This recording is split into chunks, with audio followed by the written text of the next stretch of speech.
teach me like FBI. So I lost my mind and I crossed the line. Now everything I do revolves around you. Let me try this one. This one thing I should probably get a beat. Give me the other beat. No, the other beat. Come on, man.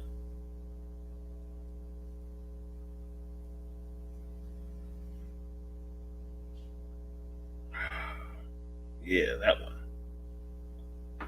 Thank you. Thank you. Thank you.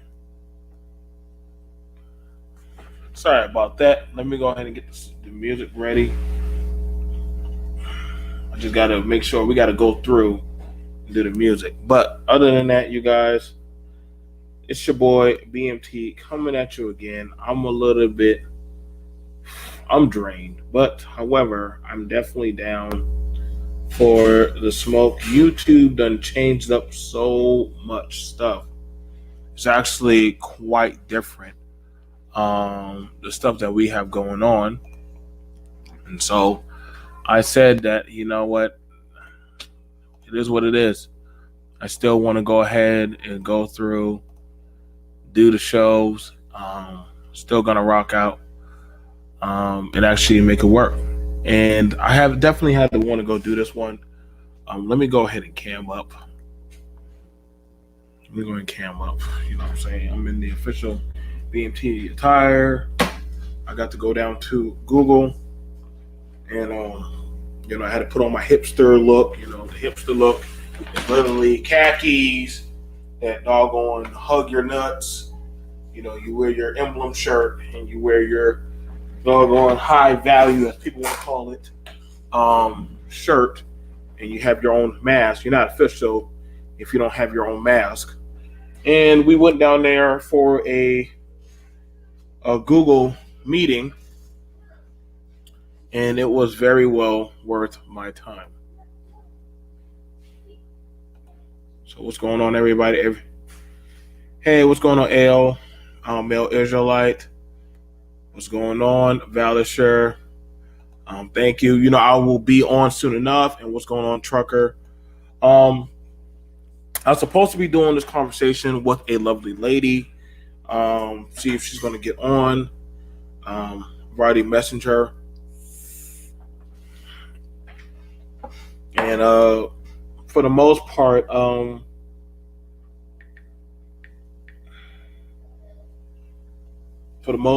I wanted to talk with you guys about pretty much being in a what we call a toxic situation, a very volatile situation, especially with the way how it's been as of late. I know some people have been talking and they've been chatting, so I definitely wanted to do this conversation. But I heard I'm listening to a lot of the chatter going on out here in YouTube. Do me a favor, like the video, share the video. You guys, we're going to still make it pop. We're still going to make it rock. I definitely want to go ahead and have this convo because a lot of people are having a hard time loving or falling in love. Due to it could be from abuse.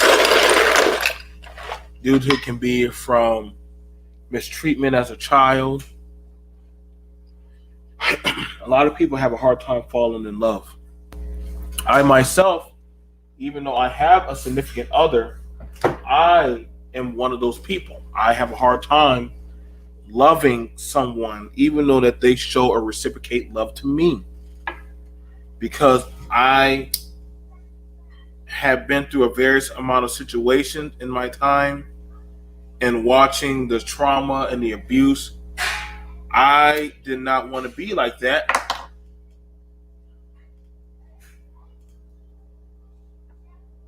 So I sometimes I became the abuser. Either I was a victim or I was an abuser. And the sad thing about it, when it comes to toxic relationships, it happens because some people do not know how to properly come back into the situation. It is a thing that plagues a lot of men, a lot of women, and a lot of people have that issue, especially when they go about, you know, their adult years. This is why a lot of people, I've been there where, um, I've been there where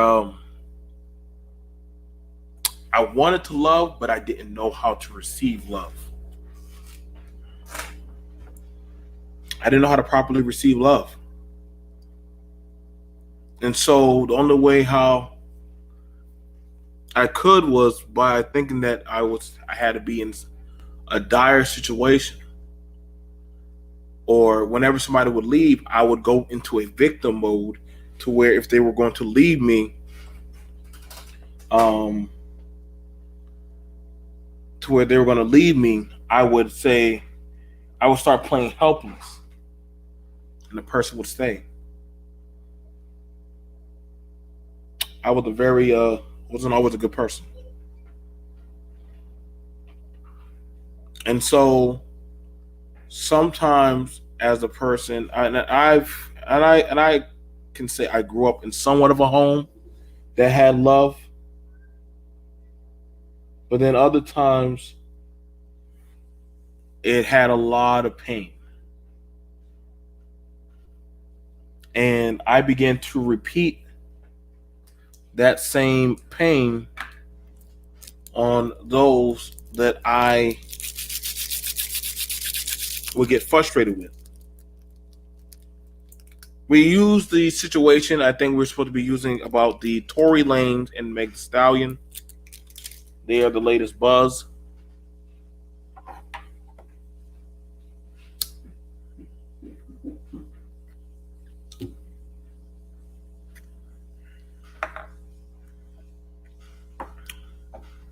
Into which you have a girl dealing with a man and they both are volatile for each other.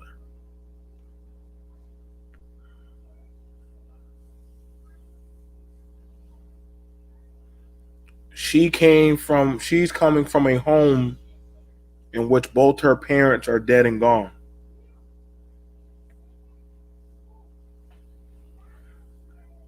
That's Meg Thee Stallion. Her mom is dead. Her dad is dead. She's moving up in the industry to where they're putting her into compromising positions of stripping off her clothes and being, more out there. And I know a lot of women are like, well, don't worry about that. That's you showing your strength and you're taking hold. Whatever they tell women these days. Because she's fragile. She's weak. And I would watch as they have a young man like Tory comes from a broken home. He has a lot of insecurities.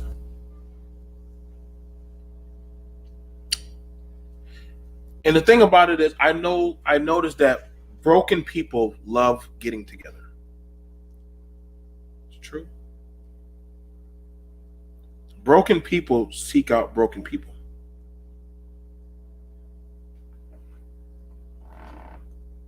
It makes it a whole lot easier. We can try to say that, oh, wait, that's not true. That never happened. But honestly, it makes it a lot more easier to hide or mask the pain.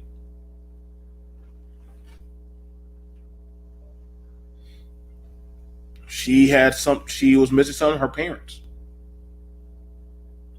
And the thing about it was, I've talked to a lot of girls that literally they wanted to have some type of tangible feel of somebody to give them that comfort of, where either mom or father or some role model failed them.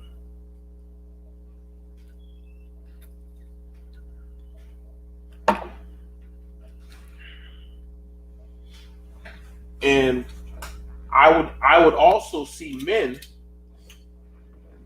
when I was going through the service. Oh, there was a lot of men that had mommy issues and daddy issues. And what I mean by mommy and daddy issues, where they would want the woman to love them in the absence of the mother that shunned them and neglected them.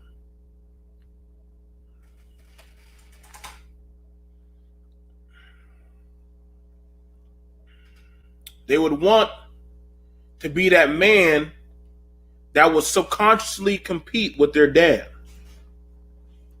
See, I would tell myself, I'm not going to be like you, Dad.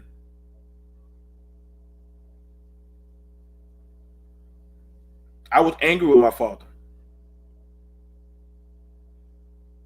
I was always angry with my dad for a while. But I loved my father, but I was angry at him. I love my mom, but I was equally angry at her. And see, that's the thing about it that we carry into our relationship when we start getting with people.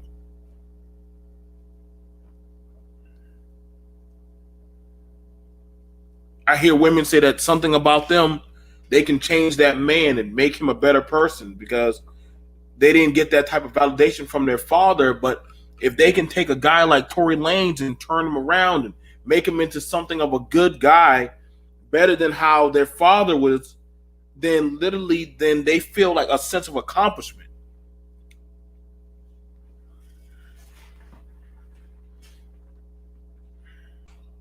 Hence why you see a lot of women out there chasing those type of men. But the woman has in her mind that something about her nature, she can turn that man around and bring him to his senses. And that way he would feel comfortable to fall into her bosom and say, I love you, baby. You all I need. You did this. You got that. You fixed me. You picked me up and you made me feel comfortable. And see, I watch brothers who literally they can't differentiate between mama, my wife, my girlfriend, my caretaker, my nurturer,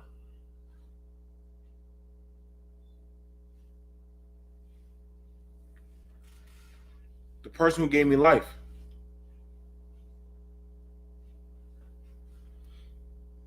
Some men will get to the point where when they get to a certain level in their life, they sometimes start to impose that same power to treat their woman like a slave.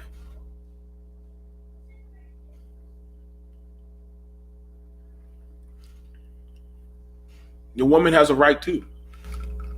Some women feel that if they put themselves in a certain predicament of power, that somehow with their tangibles of money, materials, and finances, that they can keep that man in check.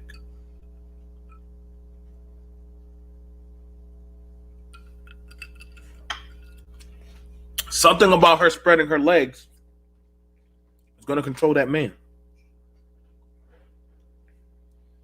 And I watch a lot of ladies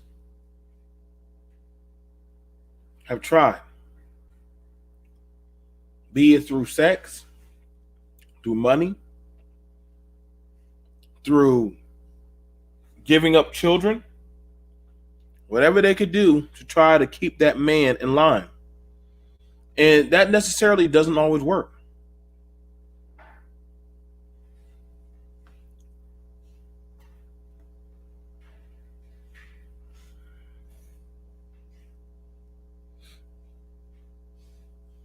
I don't know where my guess is at.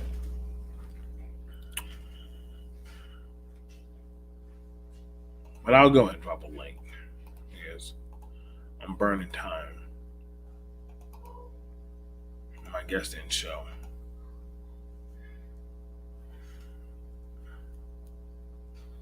I can tell y'all right now, man,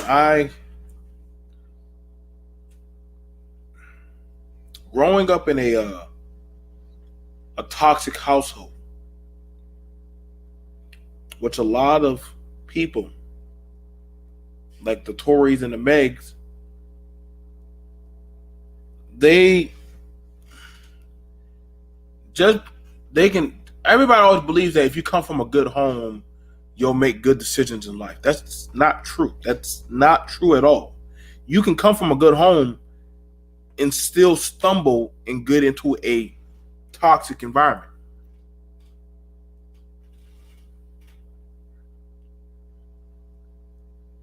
I see it all the time. The same for men.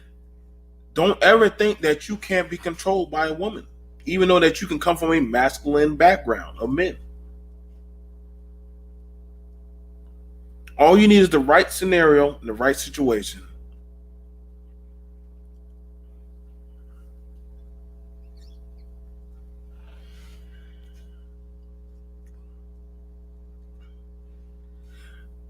That scenario where somebody, the time where I would most likely go after, I used to date women, was when they were vulnerable.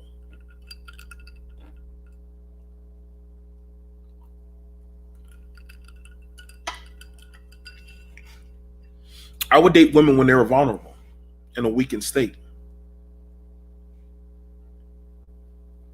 Because that would make her more dependent on me. I mean, I'm being for real. I'm very confident about who I am.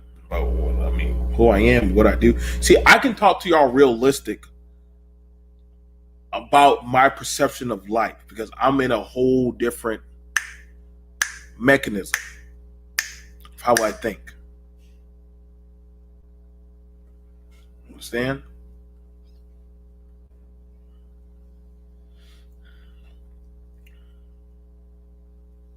I used to date a lot of vulnerable women. They could have the money, but I could pick it out of them because I knew how to shut up and listen. I would be quiet and listen. And once they start getting vulnerable, because women want to be able to feel vulnerable around a man, because that would honestly put up a hedge of a sense of protection that they honestly feel like they can have.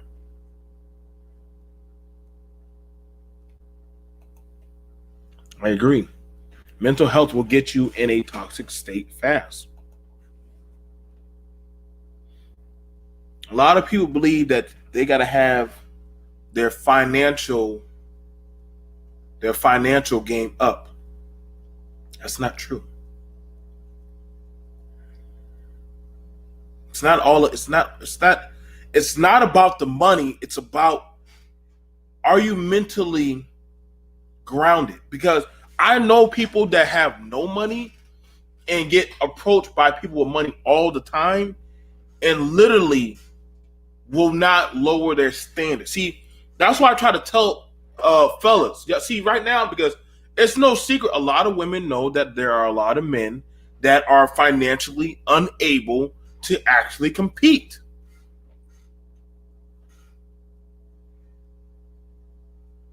Let's be honest. Meg the Stallion was worth more than Tory Lanez.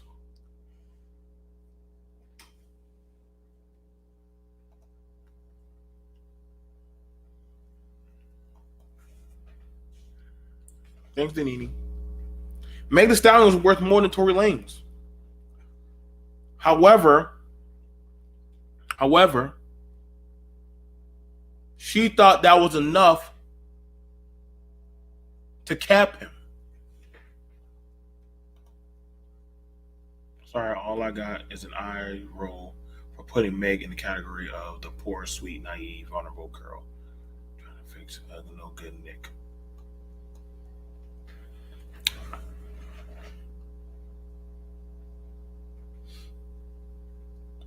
When it comes to that,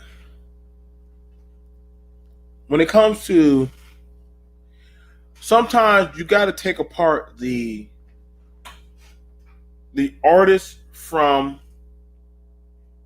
the person. Because who they are on stage is not necessarily who they are off stage.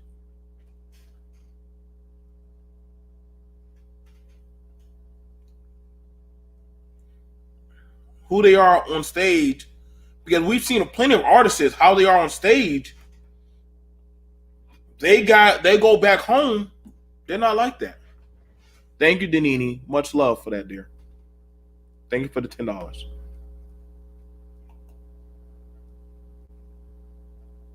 I know that would be like saying that just because a woman goes outside with a short dress on, she's a smut.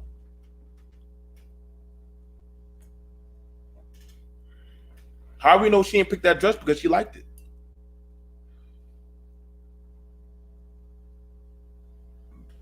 Just because you wear some clothing or you make a song don't mean that's actually you.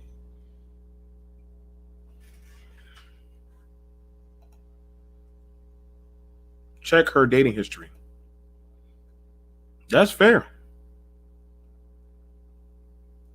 If we're going to honestly go off of, well, you chose this amount of people, the question is why? Why?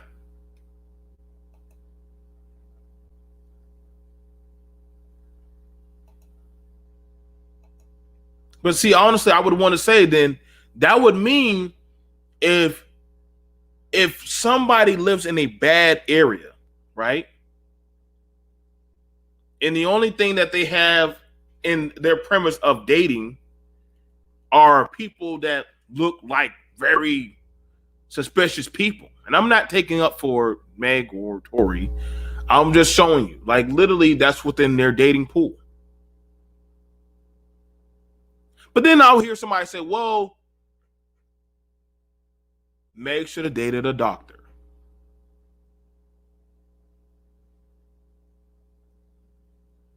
And then somebody will tell somebody who's a rich athlete or doctor that, well, you should have dated somebody with a degree. Well, how do you know that's what they were attracted to?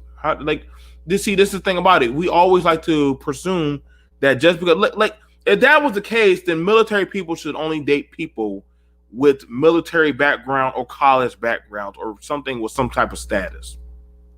That's not true. I mean, if you want to go by people's history,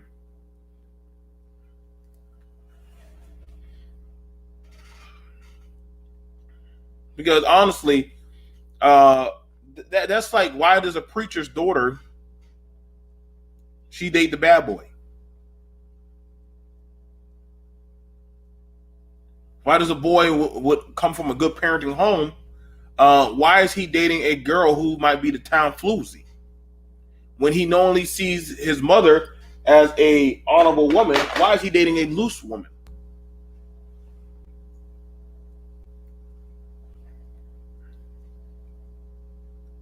Are we making presumptions that we know people's behavior? I chose what I wanted because to fill a certain type of void, a gap inside of me. Let me go ahead and click up. You know. Hello. Hello. Okay, so here's the thing, okay, and I want to first, well, I have a few things I want to address, but first I'm going to say this: it's not at all to say that a person who raps about I'm about this is what I'm about, this is how I move, this is my life history, this is this is all the things I experience, this is how I deal with situations, talking about me, and this is who I am and what I'm about and what I be. That is not the same thing as saying a girl who's wearing a short dress, it must be a slut, and making all kinds of implications about why she's wearing the dress, what she's about, what she's done in her life, what her intentions are today. Because one is someone is telling you about themselves over and over and over again. One is you making a whole bunch of implications about their life and what their intentions are and what they're about, without any actual information about the person. because you're just seeing a chick in a dress. You don't know anything about it. Maybe she gained 30 pounds lately. This is the only thing that fits her now, but because she's 30 pounds heavier, it's shorter on her. We don't know anything about her at all. But from by bios, you know, from interviews, and from her own self-proclaimed words about herself on her Instagram, on her songs, and whatever, where she talks about who she is and what she's about, what she stands for, what she doesn't, you know, whatever, we can say, okay, yeah, I know something about her versus I know nothing about the chick in the dress. So I just want to say first off the bat, it's not the same thing. But my issue is this. Hold on now. Hold on now. Before you go on. Sorry. Go ahead. Okay, so in saying that, okay, so do you believe that people make personas to become entertaining? Sure, they absolutely can and do. Mm-hmm. Okay, we can use Tekashi 6ix9ine, Danny Hernandez, or Daniel Hernandez.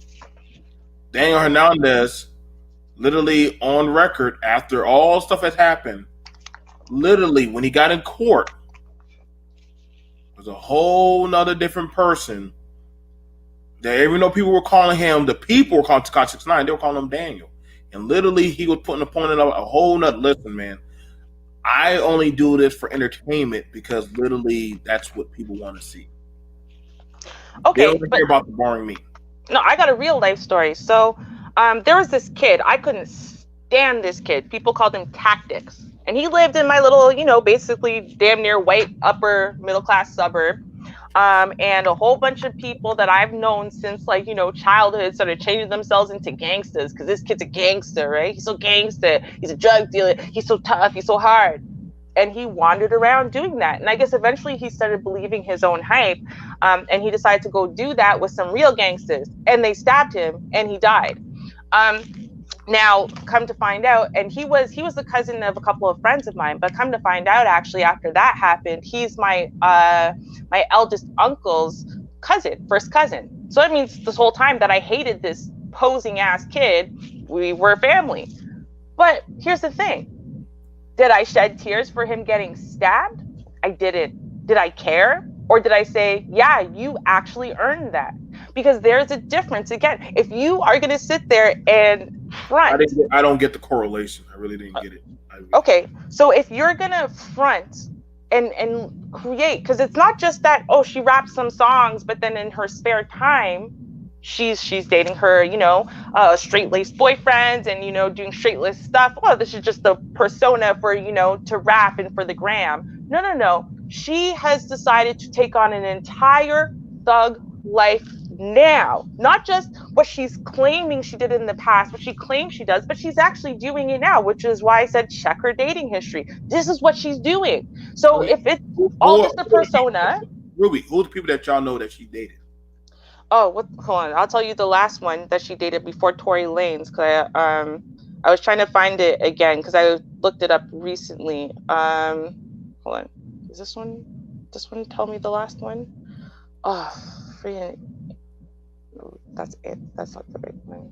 I'll tell you in a second. But he honestly, actually, Tory Lanez is a step up from that dude. Let me put it that way. Okay, he's a rapper and he's a ruffian. He's a real ruffian, a real life one. Now, here's the thing. Again, if you are going to create a bio for you to rap about and pretend, that's one thing. But if you're going to go immerse yourself into thug life because you think it's cute and fun, you want to flirt with it, and then it hurts you because you decided to live a life you know nothing about, that's not really about you, and then it hurts you, and suddenly you're shocked and surprised and hurt and you can't understand and whatever, those are two different things to me. Because again, you don't go, I would never go and pretend I'm a Crip or pretend I'm a Blood or whatever, because you know what, one day a real Crip or a real Blood's going to catch up with me.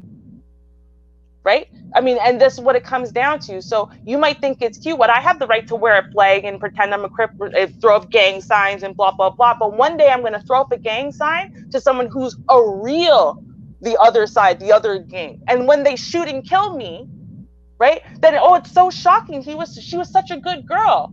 Well, the guy didn't know that. He just throws them flashing gang signs at him. And that's what you do. oh, the opposite gang's there and he's threatening you and gang signs or whatever, you're going to shoot him. That's the life you decided you wanted to mock. So if she's playing, because we don't know, but if she's playing, then she's playing with a very dangerous life and she shouldn't be surprised. But that being said, I don't think it's fair for us to cry for Meg and Tory Lanez is the bad guy and let's cry for Meg. What if it's the opposite way and he's just the one with the persona and she's actually the bad one?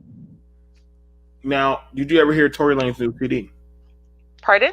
Did you hear Tory Lanez's new CD? I didn't hear all 17 tracks of it, no, but I kind of read a summary here and there.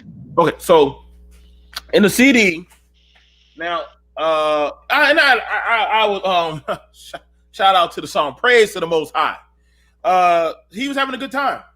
You know what I'm saying? He's still doing his thing. Talking about, I thought I would never see the day where rappers would tell me I need to go to jail. Now, he felt that was wrong for them, other men, to say because of what's going on, he should go to jail. Now, and I said,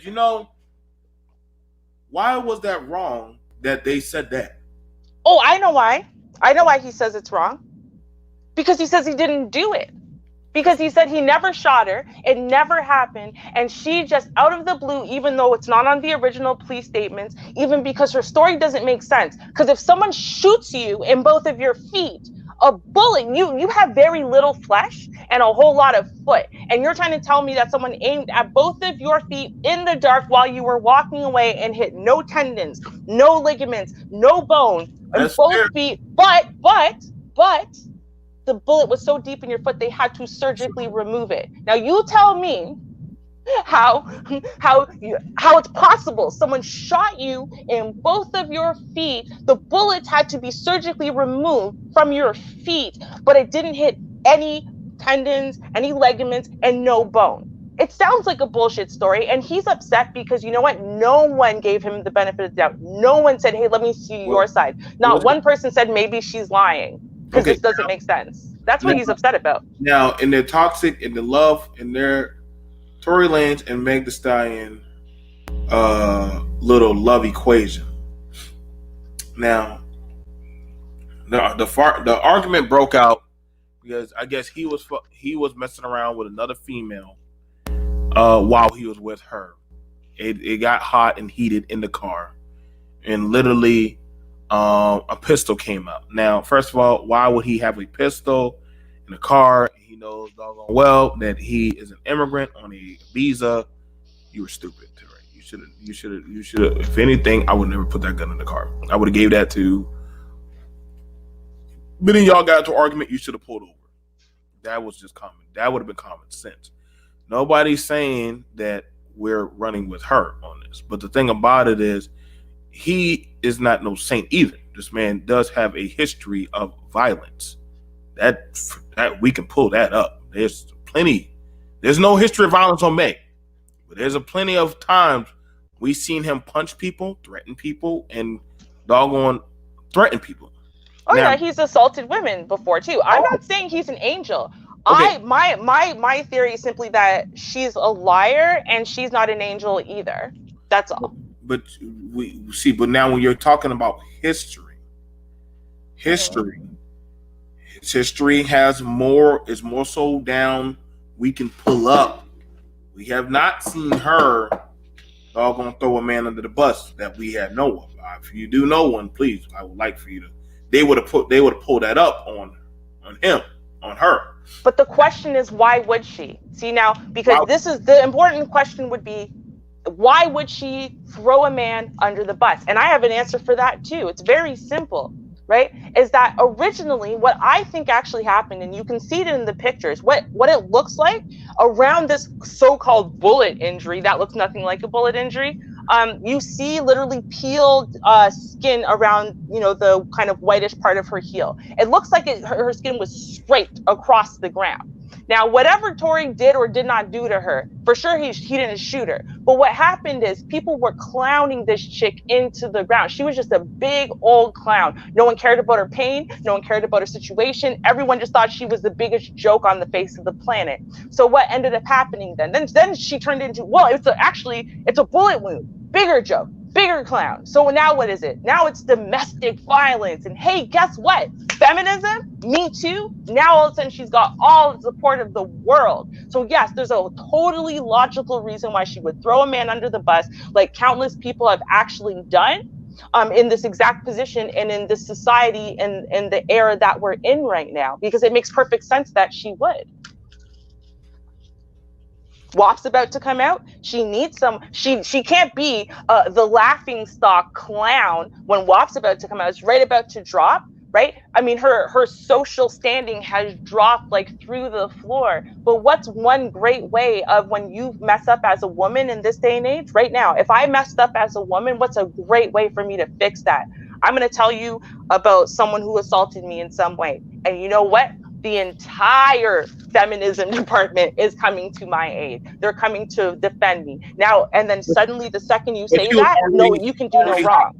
But she was already hot. Like, I mean, before WAP, she was already hot. Like, she wasn't like she was already having bangers after banger after banger after banger, freestyles and stuff. Like, no offense, but she's worth more than Tory Lanez even before they started talking. Like, right.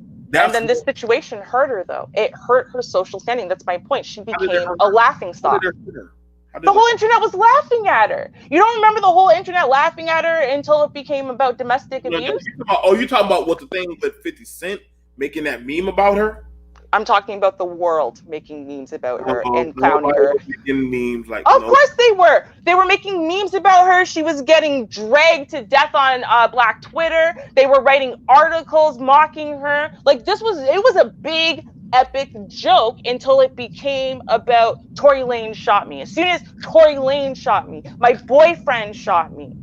That's when the tone changed. But before that moment in time where she said Tory Lanez shot me, nope, it was a joke. That's the whole. It really was. Her getting shot was a joke, or her some type of bodily harm to her. That was a joke. Yeah, because no one believed that it was actually real bodily harm. No one believed anyone hurt her. They believed she hurt herself because that's basically what she actually said in the police report. A. B, because like 10 seconds before all of this happened, there's video of her smiling, having a great time. No one's fighting, nothing happened, whatever. So no one actually believed anyone hurt her. Everyone believed she hurt herself. So, you fall when you're drunk and stupid and you hurt yourself. I've seen people hurt themselves way worse, actually, when they're drunk. They fall and they hurt themselves. Now you feel like an idiot and now the world's laughing at you. Yeah, I can see how you might want to get a little bit in your feelings and have that tone change a little bit. Like, what the fuck? Because she was upset. Like, why doesn't anyone care? Like, y'all don't even care you're not even asking if I'm all right or whatever. You're just clowning me. Like, so people were covering this. What's your thing about Tory Lanez? I think there's a good chance that Tory Lanez actually did do something to her, which is why, while he will sit there and talk around the subject, his story technically makes a little bit more sense than hers does. I think he did do something to her. He can't admit what he did because it's also a crime of some sort. Like, maybe he pushed her. You know what I mean? Maybe something like that. He pushed her. She actually fell, actually hurt herself. He felt really bad about it because he didn't expect her to actually be hurt. But, you can't admit that because that's still assault. So therefore, whatever story she's running with now you're kind of screwed because all you can say is, I didn't shoot her. But like, you can't say you didn't hurt her. You can't say it's not your fault that she's hurt in some way. And anything you say at this point that involves you and you put your hands on her for any reason, right? You're an aggressor. So therefore you're going to prison anyway. So he can't admit to what actually happened. That's what I think happened, because he talks around the whole situation. He talks before and after it. He talks about why her story doesn't make sense, and it makes sense why her story doesn't make sense. But he won't tell us what happened. So he had all that time to talk, never said anything. And so we're looking at their relationship. He had all that time to talk, never said anything. Got caught in all kind of stuff, never said anything. Now all of a sudden, now they're looking at deporting his ass. You want to drop a CD talking shit, and then you want to. Then now they're saying, okay, you're looking at doing some years because of for that gun. Now all of a sudden, you want to come out saying you love black women, you will never hurt black women, you support black women. See, I'm seeing a walk back. Well, he did say something though. He didn't say anything until she came out with the allegations that he shot her. He didn't say anything. He had nothing to say. He wasn't trying to drag her or smear her or do anything. He had no reason to until she turned around and said he shot me. And then he did respond. He's responded on social media. Okay, so you're gonna go respond on social media rather than go respond to the police. But why? Because at that point, the police, social media, then the police. But think about it though. At that point, there was no criminal charges she was just making allegations on social media. Remember, she didn't go to the police. She was running her mouth on social media. So he responded on social media. Right? There's not the thing that he was arrested for was not for hurting her. It was for him having the illegal gun. Right? So he had no reason to go to the police. Go to the police for what? To defend himself? There was nothing to defend himself against originally. So the thing about it is, and all this, because I get what you're saying, but no matter what, he's still looking at charges. He's still looking at all the stuff. He hasn't proven himself innocent. Like, he has more surmounted up against him than he's been able to prove. I mean, dropping a damn CD, congratulations. You dropped the CD, you show yourself getting some booty. You didn't prove anything. You're just digging yourself a hole. So, no offense, but his resume of his works are more so negative than good. So it's not like he has a lot to go on of proving why he is a good guy. Oh, I don't think he is. But my issue is with the assumption that because he's a good guy or a bad guy, therefore she's a good girl. And see, that's where my issue lies in. No, but that's basically what you're kind of doing in a way, right? No, you're assuming. Well, no, it's because of the statements you're making, though, right? Because, what was the statement?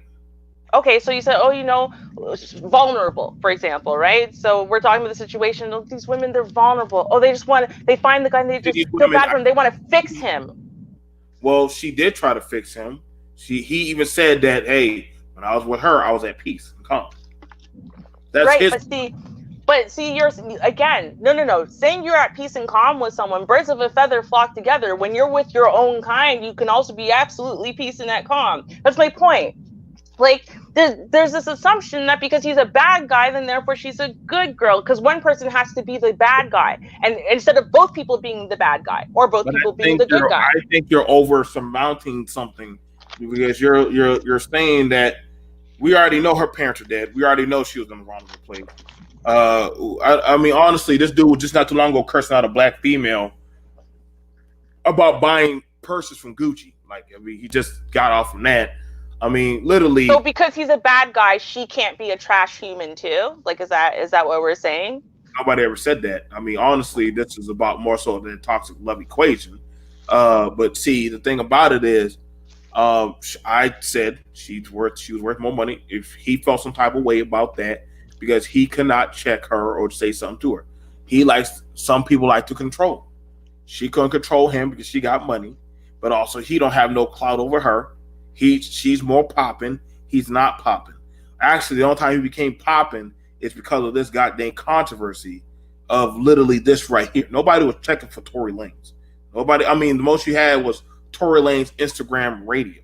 Other than that, the man was just getting into babble of confusion. And yes, I understand that when women say things about you, I get that. When women say things about you, you as a man, you have to go on the defense. You should automatically say something. I understand that too well.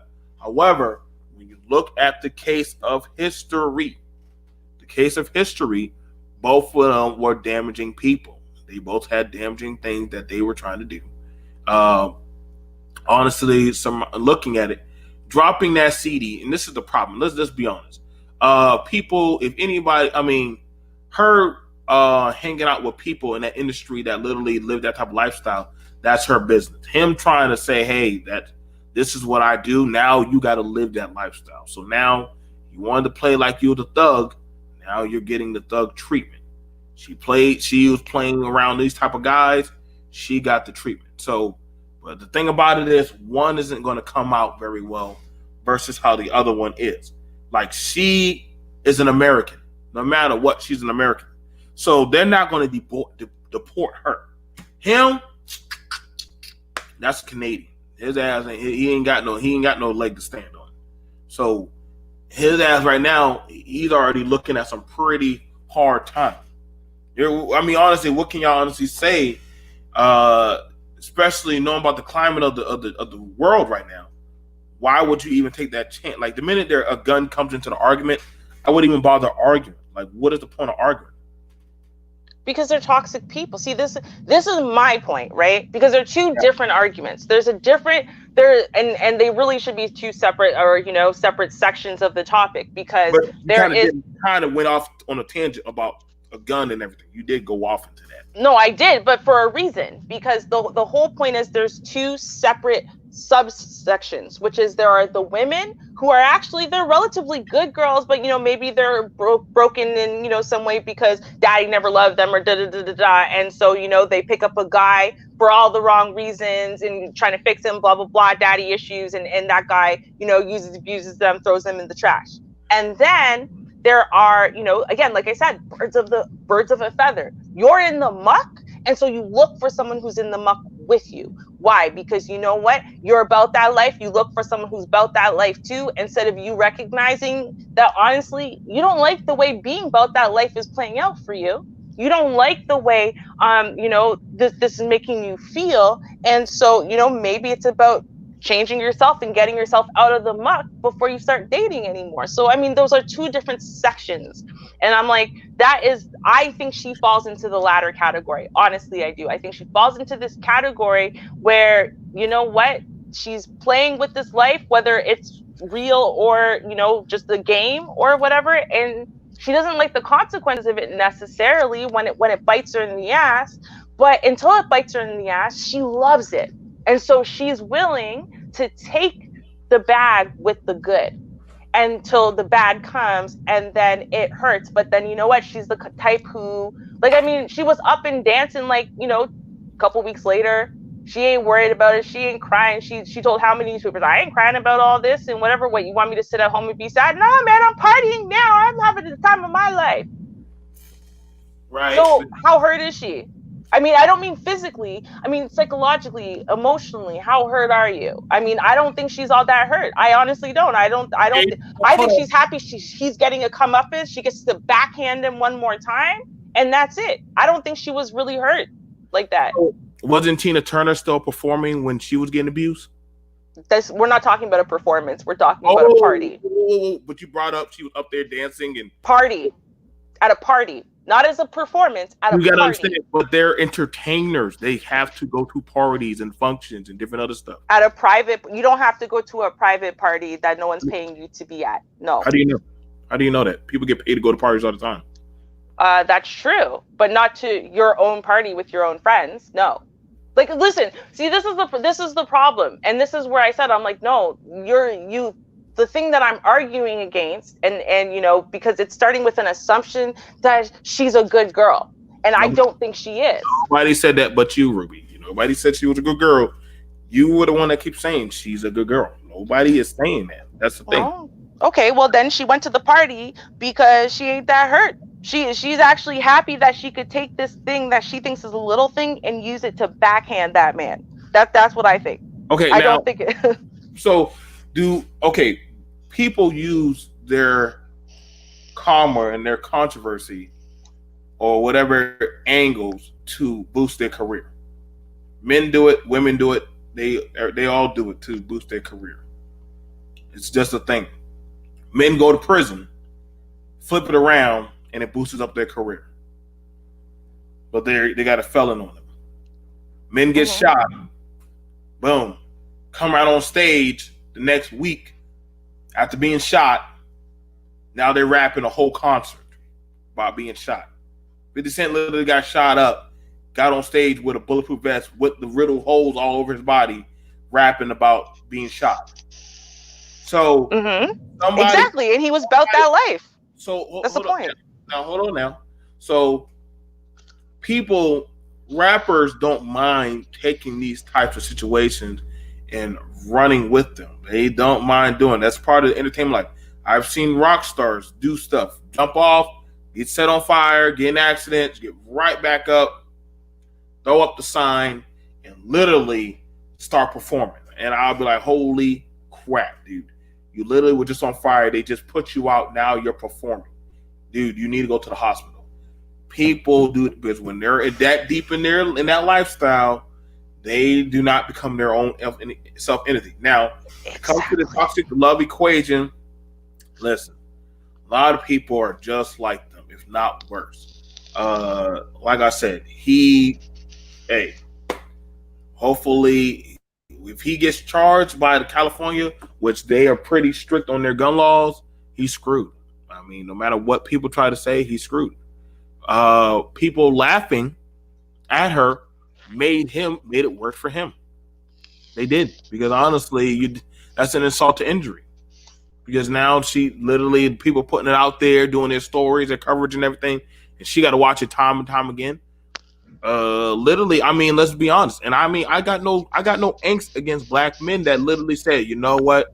Nah, man, like that gun thing, nah. Because honestly, what if they would have said, well, just because a gun got involved in it, I don't think he should have gone to jail. Then that would have been the end of their career. So who's willing to end their career for somebody that they don't know it, that they don't mess with like that? Like, who would honestly willing to end their career? Who's honestly willing to say, I think you should be? Now, because majority of consumer-based people in the industry are women. So to say, well, we're fine with it, knowing that the industry promotes abuse, domestic abuse. So saying that, you know what, I'm fine with it. I mean, no offense, but that's a breeding ground for all kind of problems. And literally some people gonna say, well, she got what she got. Well, guess what? They both got. It was a karma catch-22. The situation that we're looking at it is a lot of fellas, you try to deal with a woman that literally already has some type of mental baggage. A lot of females are trying to rehabilitate men, thinking that something about them can save that man. And all it does is it's a disaster waiting to happen because they're both fragilely on the rocks. I mean, like I said. But what about the third version of that, which are it's neither one of those things. You're not trying to save nobody because you're not about the future yet. And see, this is a lot of people who are about that life, you know what I mean, people who are, you know, live fast, die young, because that's really what they're about. They're not about a future, right? It's all about going hard and fast and, you know, consuming as much now, all the FOMO, whatever, and, you know, care about consequences later. And I think that in and of itself is so definitive of our younger generation. It's crazy because they're not thinking about the future. They don't care about fixing anything. It's like, okay, for example, right? So I did do this for a period of time in my life when I was drinking because I'm an alcoholic. So my major concern was not whether or not you'd be a good husband or a good father to my kids or a good provider or whatever. It was about whether or not you were willing to pay for my alcohol and go out with me every day. It was about whether or not you could, you know, live the staying up until, you know, the sun comes up lifestyle 5 to 7 times a week. It was about whether or not you would look down on me or judge me for that life. It wasn't about anything actually good or substantial.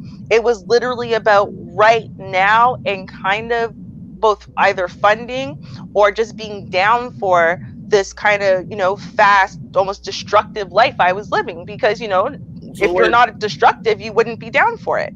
So hold up. So wait. So thank you for sharing that.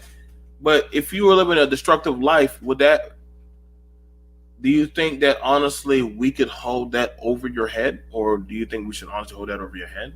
Should you hold it over my head while I was doing it? Yes.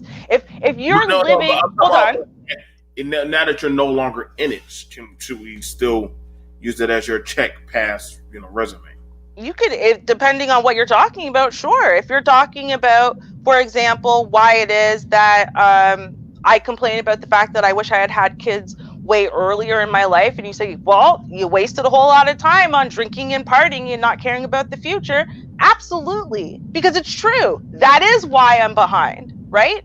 I mean, for me to say otherwise would be like directly being in denial or being a liar, being disingenuous. So it depends on what we're talking about, right? But, in the case of Meg and Tory, we're talking about what they're in right now, what they're doing right now.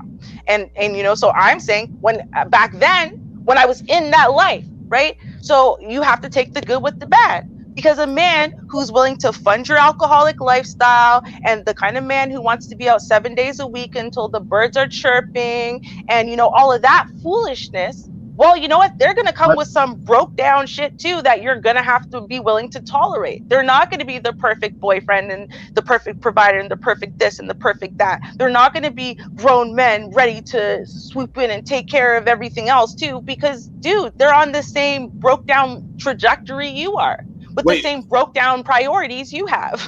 So let's look at it. So you was in a slumping state, and there were men that were trying to get at you while you was in that slumping state. Do you think that was right of them to do that? What do you mean, men trying to get at me? Well, I mean, naturally, if men are buying you drinks and trying to, so did any men try to get in your drawers while you were getting drunk and hammered? Oh, I have a boyfriend. Actually, it was a very well-known fact that alcohol and Ruby plus any form of, sexuality, I guess some people get kind of horny or, slutty when they're drunk. It was a well-known fact that I don't at all. So actually that was something that, my husband checked on, my boyfriend before that checked on, and like it was one of their kind of deciding factors about me, right? Because I might drink a shit ton, but nope, I was not about that life. I was not about the whole life. It just wasn't in me. You can only be what's already inside of you, and whole life was not inside of me, so I wasn't about that whole shit.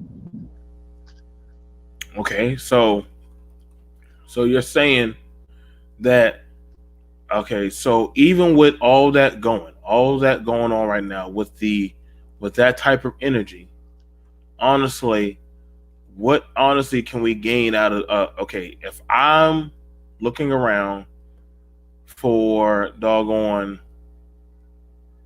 but I knew that when I was in this slumping space, I was predominantly talking to women, that were, not all there together. And you know what? I mean, hey, if you're the woman that can hold your liquor, hey, by all means, I was fine. I get you. I mean, hey, I'm very happy that you could do that. But for the most part,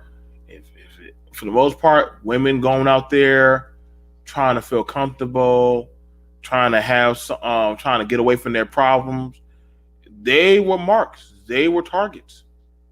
Mm-hmm. They were targets because honestly, if I found out that literally that you were fragile, just like, then that would be it.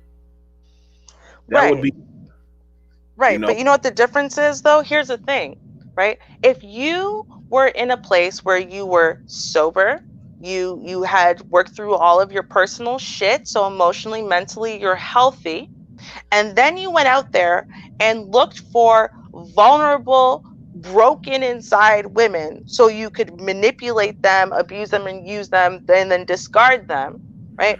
I'm going to have a different conversation for you than if you were a broken person and water finds their level. So you're just trying to find another broken person, and in a way that they're broken kind of fit yin to yang with your broken, right? So if you're not in your right mind, if you're drunk, you're fucked up, and emotionally, mentally, you're all kinds of messed up, and then you meet a chick who decides to be the same, right? Instead of just staying home and, hey, shit, I'm going to work through this shit. This is how I'm going to deal with my problems right now. And you meet each other and y'all decide to share your brokenness together, right? I don't blame you. I don't blame her, right? Because water finds its own level, right? Broke down people who don't want to be alone have all the right in the world to go find other broke down people who work for them, given the fact that they're broken, right? Given the fact they have broken priorities right now, and they got some shit to work through before they can kind of be whole and healthy, and have whole healthy priorities and focuses and whatnot. But do I blame you? Do I blame her? No, I blame the both of you. Because why? You both just made this decision and you were both equally kind of broken. Right? I don't blame my boyfriend of 4 years for dating me for 4 years and cheating on me for all 4 years of that time, because he was broken at the time too, which is why him and his broke down priorities. He wanted to have better priorities. He wanted to be a better person. He blamed me for everything. But 5 years later, we weren't together. He's about to get married, and I get a phone call talking about his DUIs. He's gotten 3 back to back. Well, that has nothing to do with me. We ain't been together. Right? Really. Now I got a question. Mm-hmm. If you knew that he was broken, now y'all, how many years did y'all stick it out? How many years were y'all together? We were for almost 5. Wow. Now, for 5 years, why did you stick it out with him for 5 years? And I'm pretty sure you're a smart woman. Why would you stick it out with him for 5 years and you knew that he was broken? Because I was broken. I already told you this. I'm an alcoholic. My priorities are broken because I am broken.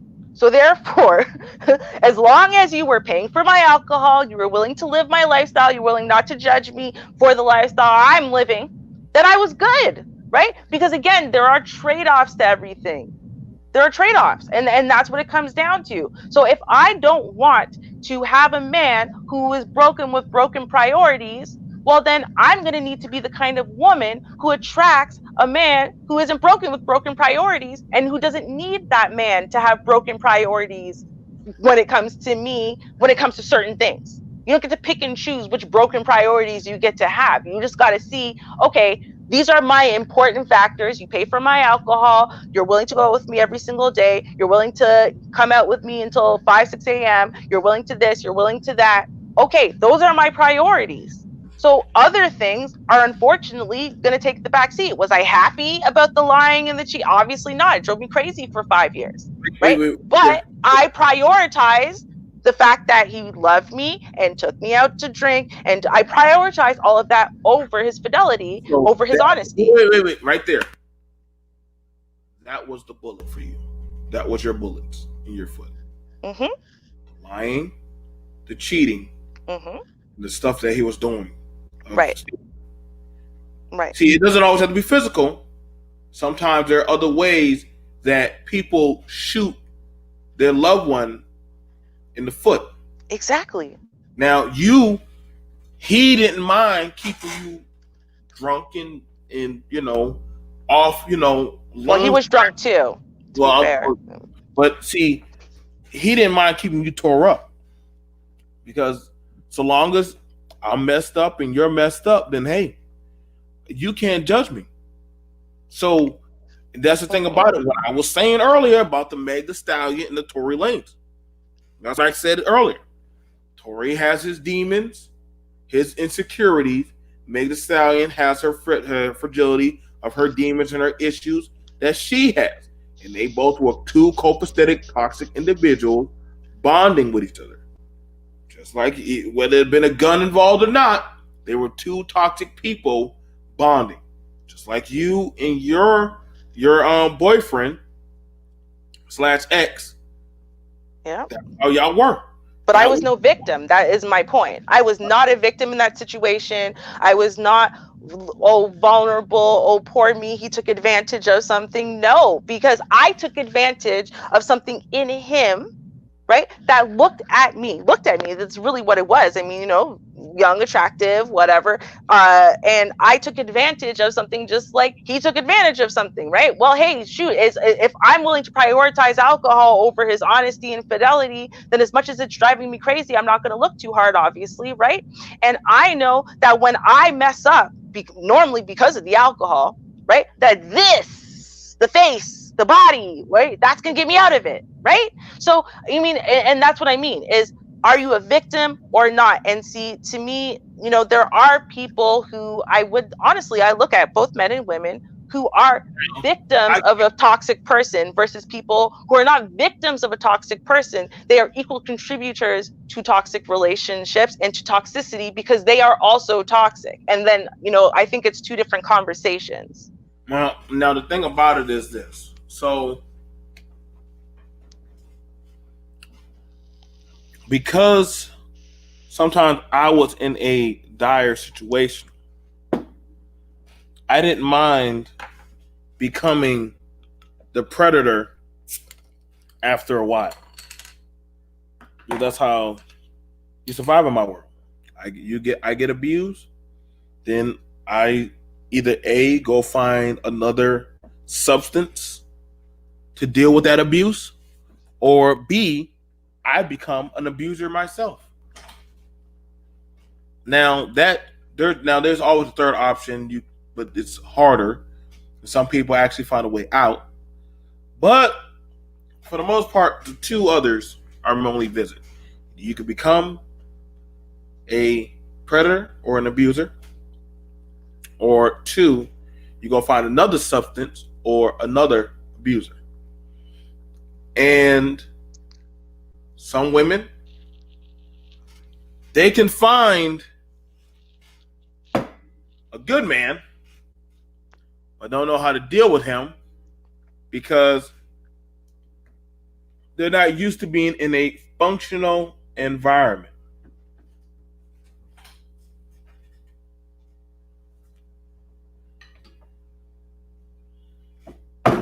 Mm-hmm. You can go find a substance that takes away the hurt and the pain.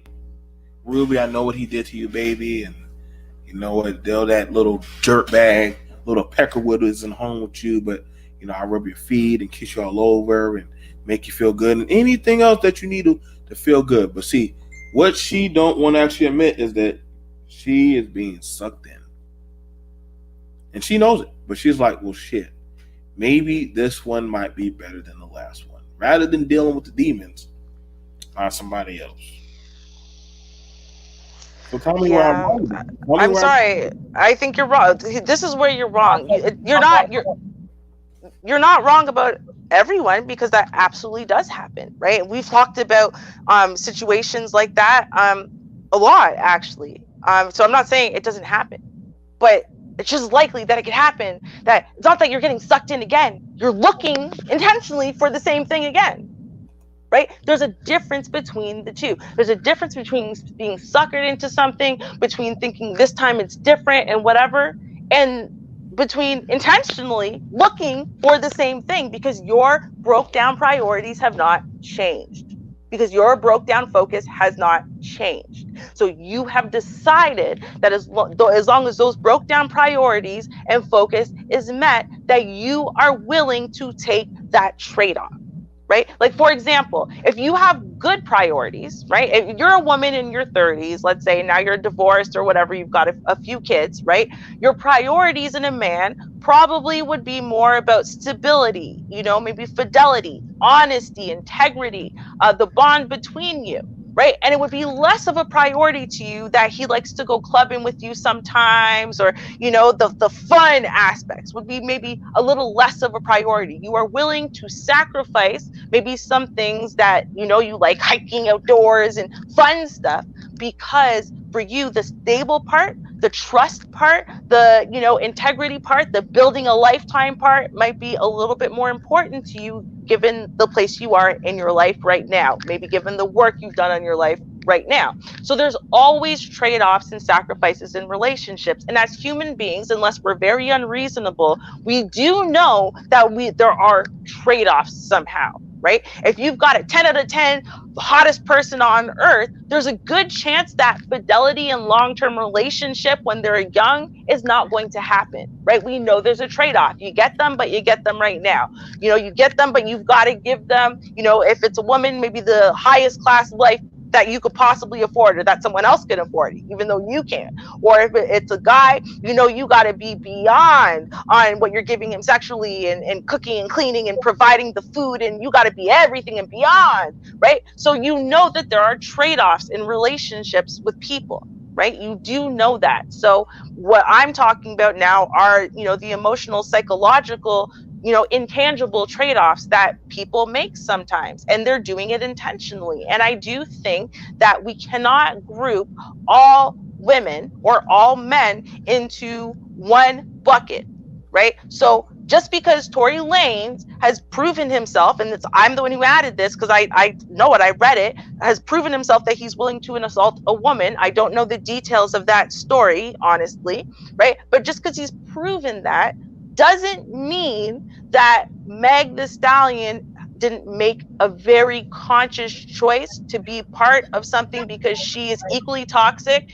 and her priorities meant that what he did give her is what she was looking for, and she was willing to sacrifice the parts about safety and, and I mean, people are willing to sacrifice that, right? I mean, they really are. Some people would rather, I think it was Mediocre Tutorials and Reviews, did a review on talking to a bunch of women, and just asking them, would they rather date a doctor who makes $600,000 a year, or date a drug dealer who makes $1 million a day, right?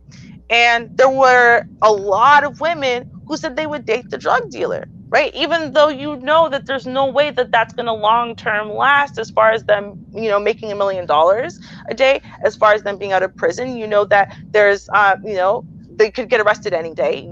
That maybe they'll get shot and killed. Maybe you'll get shot and killed with them. There's so many risks, right? Whereas in the doctor, it's a very safe, stable choice. And yet so many women did actually choose the drug dealer, right? That's an active choice. And they could explain to you why it is that they choose the drug dealer, right? So sometimes people make those active choices, and we do have to recognize when our society is starting to make some broke down but active choices, and address the active choices. Why are you actively making this choice? Why are you choosing something lesser, right?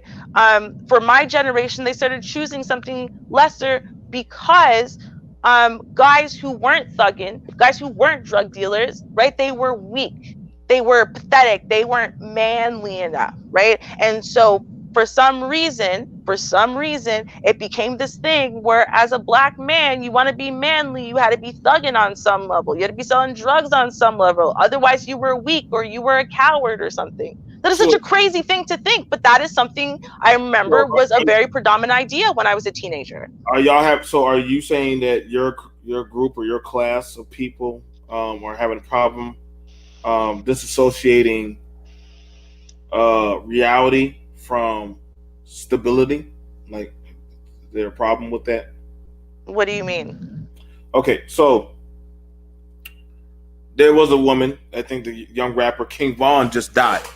King Von, in dying, the girl who was dating him said, "I'd rather date a killer than somebody stable."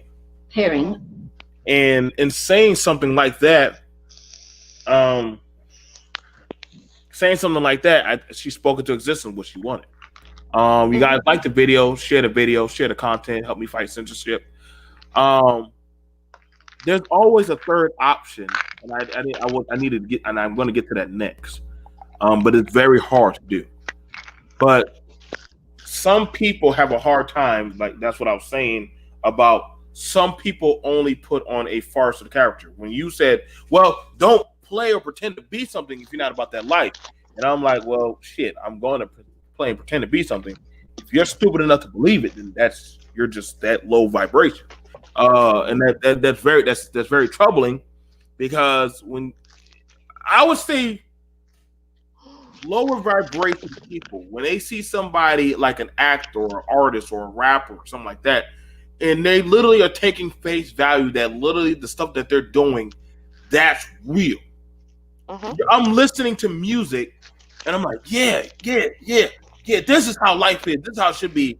Versus I'm like, okay, click, turn it off. All right, I'm gonna go about living my life now. and actually go realize that the stuff that they're talking about, it's not my reality. But do That's you remember though BMT? Like, I don't know, maybe it wasn't like a big focus where you are, because I know America was a little bit more divided as far as, if you're on the East Coast, you listen to East Coast rap and East whatnot. Coast, West Coast But rap. yeah, but I remember very clearly in the 90s that it was actually important that rappers especially wrote their own lyrics, and that no one who was fronting was gonna get play like that. Like, people weren't trying to buy, like, you had to actually be about that life. Like, they weren't trying to buy music from someone who wasn't about that life but rapping about that life in the 90s. You know what I mean? So, like, I mean, of course, a couple people fell through the cracks, but in general that was kind of a really important factor. Well, you couldn't be fronting like people do all the time now. It's different now, right? It really is. I think it's, at least what I've noticed, is it's really different. And before you couldn't do that. If you're gonna rap about shooting and killing and this and that, whatever, you damn well better be about that life. Okay, so in saying that, see, here's the thing about it. Here's the thing about it. People who were praising and promoting those guys, I find it very interesting because those guys were constantly going to jail and dying, and literally their families weren't doing too well. So people were praising people for drinking the rat poison. Yeah, take another sip. Mm-hmm. And I'm like, wait, so you're praising that guy who's saying, I'm going to take another hit of this heroin and I'm going to go do X, Y, and Z. Mm-hmm. And so you're praising his death. And see, there will be somebody like, Bay C, who will be like, this is stupid. Why am I going to champion it? So, see, that's that lower vibe. See, that's those people who seek out that, because if I know you're suffering more than me, then that makes my suffering less, because then there's somebody else who's willing to take the blunt and the stuff. Here's the thing about it. Ice Cube is a hardcore rapper, rapping about the X and Y and Z's of life and all this stuff, just like Dr. Dre and all this stuff. But when they're finished rapping, Snoop Dogg is finished rapping, he comes back to either California or South Carolina to his houses, Snoop Dogg does not live amongst the black people. No. He lives on Daniels Island. I know where Snoop Dogg lives. I know exactly where he lives. He only lives about 20 minutes from my mom. They live on a nice cushioned island that is of the Sadiddy lifestyle, where people are doing horseback riding on the beach and doing all kind of boat rides and stuff. See, you can rap about that lifestyle of driving the doggone the car and the dope and all the stuff. But see, some of these guys know, if I bring this to my home, these same guys, T.I. will talk about the hoes. But then, nah, my daughter ain't out here having sex. Whoa. So you were promoting the whole lifestyle, the dope boy lifestyle. But it's funny that you're trying to keep your daughters away from that. Mm-hmm. So wait. So see, that's when people start checking and calling you fraudulent, because you're promoting one thing, but you don't want that around your household. How are you doing a TV show saying we the T.I. and Tiny family, where you're doing a family orientated show, but then in the next song over on the next station, you're talking about shooting, killing, dope dealing, and doggone taking another man's woman on another video. So it's easy. I don't know. So this is why I say it's easy to promote the toxic love equation, because it sells. If you look at these channels, they like talking about the hypothetical theories of being in a relationship, but then all of a sudden you'll be like, that's not logic. That doesn't work. Yeah. Okay. Well, first I'll say, I think it's a very newfangled, honestly, idea, probably in the last 10 years or so, that it was not okay for you to think very hypocritically about women versus your daughters, mothers, aunties, so on and so forth. It's only become a very new idea recently that, well, if you wouldn't want your daughters to be treated that way, you probably shouldn't treat women that way. I mean, they were trying to push that idea. I remember they tried to push it a couple times, let's say in Fresh Prince or whatever, address that issue. But it's a new idea. But I want to point this out and see. Here's the thing. On one side, this idea of looking for something that seems very low vibrational, very toxic, very dysfunctional in a lot of ways in greater society, makes sense sometimes if you look at it within, say, 4 city blocks, right? So, for example, if you're born and raised, and there's a couple conditions that need to be met for this to make sense, but the first one is that you're born and raised somewhere that's very dangerous, that there's very low access to safety, food, security of any sort, whatever, things, gangs and drugs and violence all over the place, first of all. And second of all, that you have been mentally imprisoned to believe that you can never leave, right? The life outside of that is for other people. It's not for you. It's for another kind of person. Maybe the really brilliant ones. Maybe the ones who are amazing at ball or something, right? But like no one else ever escapes. Like you're trapped here forever. But so, see, if you're mentally in that type of state, aren't you not already a victim? Yeah, but see, here's the problem with that, though, right? Is that everyone who's mentally imprisoned is a victim. But what did Rosa Parks say? I'd be able to help way more slaves if only they knew they were slaves, right? So, again, and that's part of the issue. So now we're talking about a group of people who are mentally imprisoned, but don't really realize it, right? So this is the 4 city blocks you're in, and you don't understand that you can escape from this. You think that this is your life. Other people might escape. That's good for them. But this is your life, and escape is not meant for you. Okay, so given those 2 conditions, then it actually makes sense for you to look for the guy who lives fast and died young. It actually makes a lot of sense for you to have a whole bunch of kids at 15, starting at 15. It actually makes sense for you to want to be with the biggest, baddest guy, the biggest drug dealer, the guy who has the most guns, the guy who's willing to kill anybody. It makes sense given those stipulations, right? And this is exactly actually why I said I think we are talking about 2 different types of groups, and I think we're talking about this group.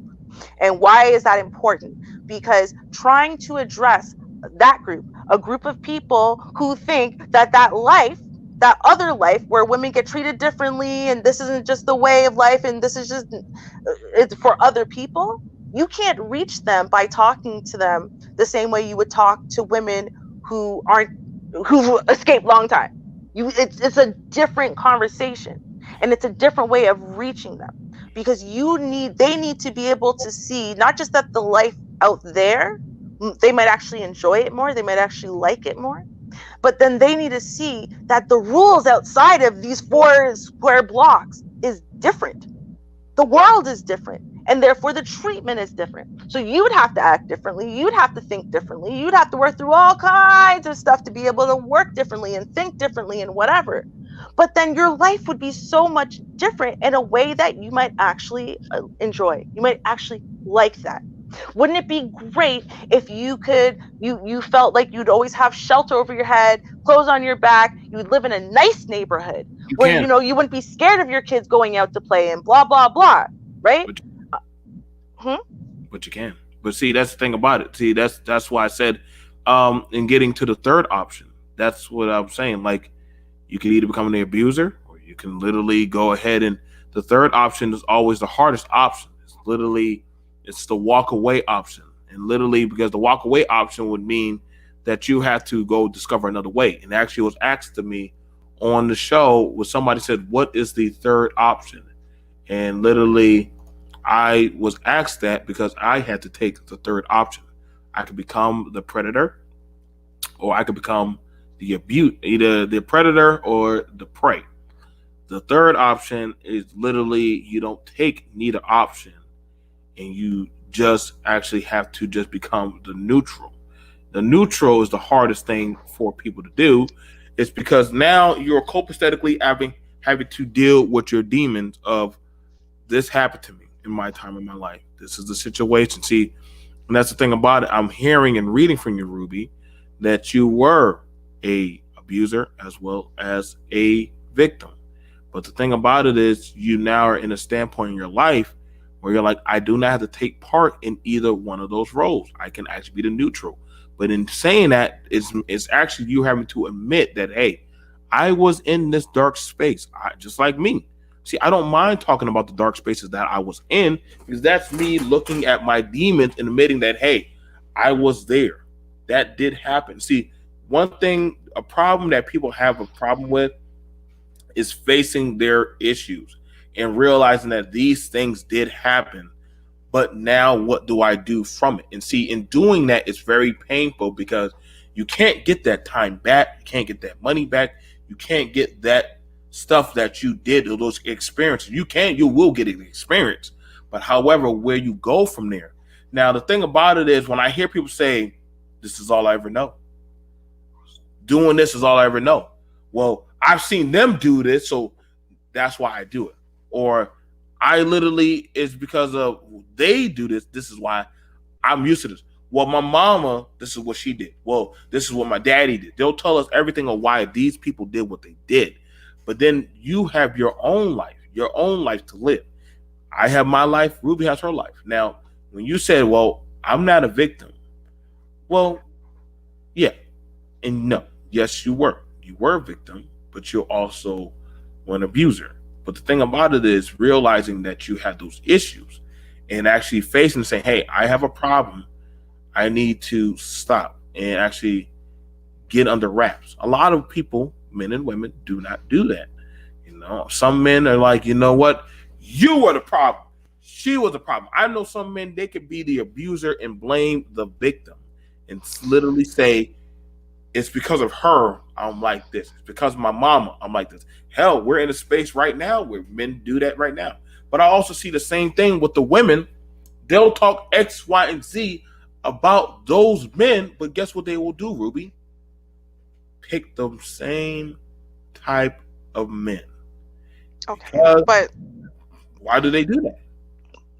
But you know, though, but I'm sorry, I disagree. I disagree with the terminology of, for example, the relationship I described, me being a victim or an abuser, because I was neither. There's a difference. You was neither. But you were using men.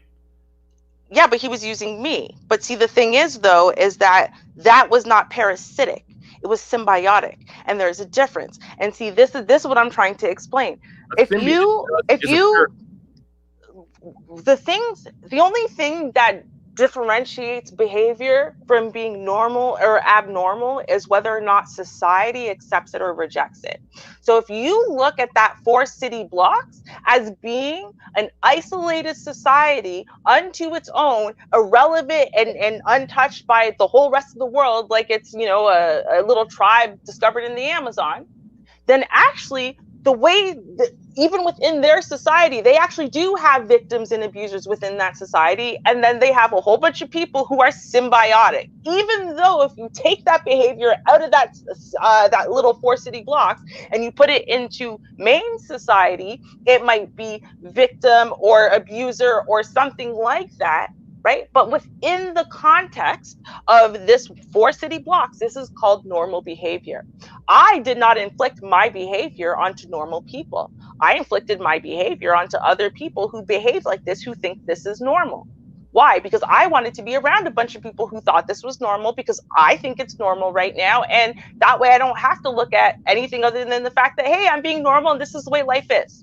Right? So it's not about the fact I wasn't hurting him.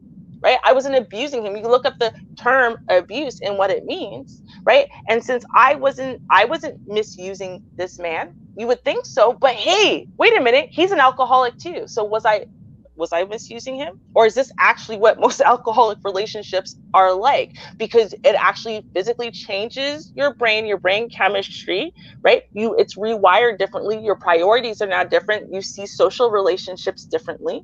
Right. And so therefore, what would be abuse in normal society and what's abuse in this very dysfunctional relationship might be two very different things. But was I using him? No, I was in love with this man. I loved this man so much. I wanted to crawl inside of him and like die inside of him just so I could be that close to him. That's how much I was in love with this man. I was so in love with him. Like I 4 years in, couldn't breathe when he was around. That's how much I loved this man. See, that's the thing. I didn't hate this man. I didn't like, oh, I don't care. But I loved this man. I loved the sweat off of this man. Okay. I loved him to death. Right. But at the same time, like I said, I need him to pay for my alcohol and this and that and da, da, da, da. So therefore, am I willing to dismiss things I would never have dismissed otherwise? Absolutely. And vice versa. This is a problem. He did love me. Still think he didn't love me. He absolutely loved me.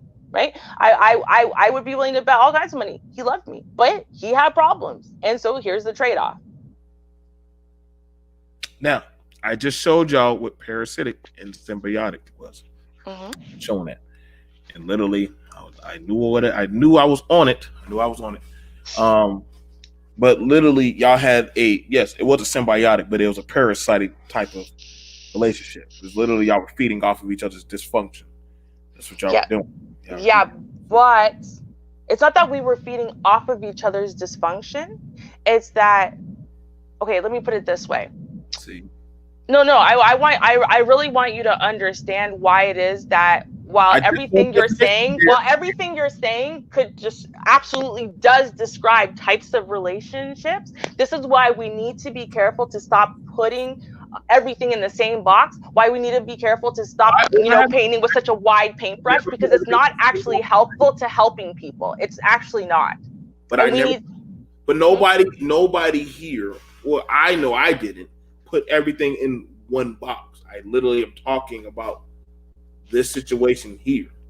Yes, but see, this is why I'm trying to help you understand why it is, because from everything that I've said already, you should be able to understand why it is that I'm saying, no, this was actually symbiotic, not parasitic. This was not abuse or victimhood, but you're not seeing it. So, right. So I want to be careful not to waste any more words in trying to explain it to you, because I really want you to see the difference, because I've also been in an abusive relationship, for example, right? So I actually can definitively compare. What did he do after the 5 years? What did he do? What do you mean, what did he do? What did he do after the 5 years? What do you mean, what did he do? Did he go get married? What did he do after 5 years? Oh, at the 5 year mark, at that point, actually, I had already started kind of working on myself a little bit, but I got a phone call from one of the chicks that he was sleeping with, because we were actually in relationship counseling and we were doing so much better. I mean, like, just doing better as individuals and together, and we were working towards something, and he decided he wanted to stop cheating altogether. So he told her he's cutting it off. So she called me. And so at that point, then, having the proof positive, no, I'm not crazy.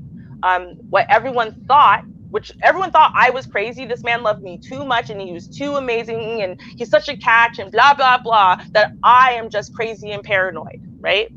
So when she called me and proved that not only did he cheat with her, but like countless other people, I broke up with him. And then I broke up with him, and he went to do personal counseling by himself to like work on himself and whatever. And I went through a whole other process of my own as well.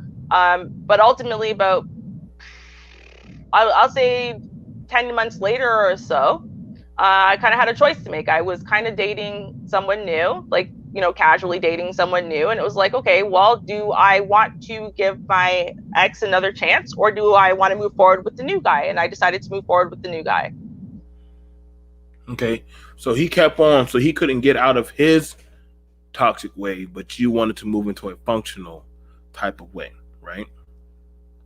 I just didn't like the particular trade-offs of so what I was doing was I was trading one type of dysfunction for another type of dysfunction in a human, right? While still keeping, because I was still an alcoholic at the time, so while still kind of keeping certain priorities in check and intact, but there was a slight shift. So for example, now on my radar, for real, on my radar was the focus of, I would actually like to get married. You know what I mean? I would actually like to settle down at some point. I would actually like to cut out this lifestyle at some point.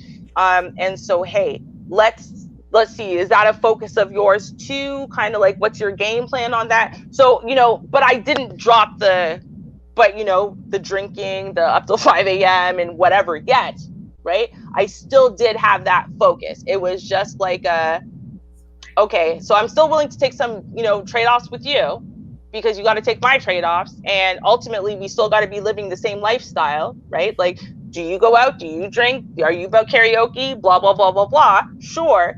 But I need this one extra focus in there that wasn't there before. Are you still doing the same thing you did with the last guy, with this guy? Yeah, I'd say pretty much. I mean, ultimately, like, for example, because I'm an alcoholic and he drank with me every single day, but because I'm an alcoholic, I didn't realize he was a drug addict, right? So so the guy that you're with, so the guy you're with now, you're still drinking? No, I haven't drank in over 10 years, but that's wow. I'm talking about the relationship after the last guy. Okay, no, but I'm saying where you are now, you're not in that same state.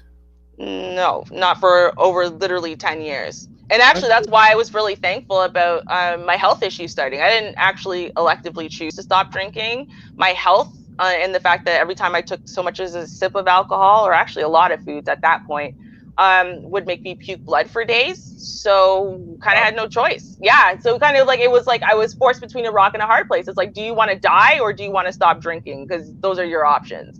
And for the first 7 months, I would puke blood for 7 days and then go out on Saturday and drink, and then puke blood for another 7 days. And I did that for a while. I did it for a while because I wasn't done. And then one day I had to decide, like, do you want to die or do you want to live? Because those are your options, right? I mean, that's what happens with alcoholics or drug addicts in general, is they hit rock bottom and then they make a choice. Do you want to die or do you want to live? Because those are your only options. And I chose to live. So. Okay. Now, the thing about it, and I'm glad that you're alive. I'm very glad that you're alive. One of the things about it is preventive. See, right now we're here now where a lot of people are seeing these, and I'll do a show. I'll do a show sometime later about parasitic relationships. I'll do a show about parasitic relationships. Mm-hmm. Parasitic versus symbiotic relationships. That's going to probably be a really good one. Mm-hmm. That on the scope of it with the Tory Lanez and the Meg Thee Stallion love equation, regardless of whatever people want, how they want to displace it. Tory, he's biting a bullet. Yes, society is harder on a man than they are on a woman. I'm sorry, I don't make the rules. That's just how it is. Like, I mean, I'm sorry, but when it comes time to killing off, they usually kill the men and take the women and the children, and that's just one of those things. Hey, I don't look for equality as a man and a woman. I mean, some things we could probably work on, but other things, I'm just not gonna get the same thing. Ruby can slap me in my face. Mm-hmm. Well, you know what though? I want to say this. So I just want to. I know we're gonna actually do a full show on this, but just to answer your question, basically, or at least answer to what I was saying, the difference between parasitic and symbiosis. So when we're talking about symbiosis, we're actually still talking about a parasite, right? So we're still talking about something that is actually feeding off of you. Still, but it's symbiotic. So what's the difference? It means that this thing feeding off of you actually has a beneficial component to it. So it's not feeding off of you and it doesn't care that it kills the organism that it's feeding off of. No, it's going to feed off of you so it can live, but it feeding off of you actually has more of a positive than a negative effect. Whereas in a parasite will feed off of you and it doesn't care if it kills you. In fact, once it kills you, it's just going to move on to the next organism, right? So to be clear, something when we're talking about an organism that's in symbiosis, we're still talking about something that is feeding off of us. Right. So in and of itself, I mean, in all relationships, whether or not it's your intention or not, we use people that we're in relationships with all of the time. But it's about what does that using them mean? doesn't mean that you are using them like a parasite. So I am draining you and I don't care about my impact on you. And I don't care if I kill the organism in the process. I'm going to take everything I can from you. And when you're used and shriveled up and whatever, I'm going to drop you and jump onto the next one. Or am I using you, but I actually do care about my effect on you, so you're using me too, right? And you care about your effect on me, so hey, therefore we are actually, as much as you are reaching out to me because you need something, I'm here to actually give it to you, and vice versa, and we're not killing the other person by them needing something from us. Okay. Now, in saying and doing that, and I want to cut at that for the most part. What are you doing Monday?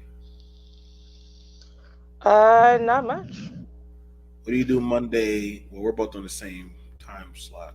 About around 12 or 1. Are you going to be in your circadian sleep? Yeah, that's absolutely not going to happen. I'm not awake yet. Okay, what about Tuesday? There's absolutely no day that I'm going to be awake at 12 or 1. Tuesday in the afternoon. Okay, what time? Let me check. Give me your time. Afternoon. Send it to me in an email, and I will set it up. Okay, yeah, because I have to be done, because we record for the radio show Tuesday night, so I have to be done by a certain time. But like a little earlier than that, I could probably swing, maybe like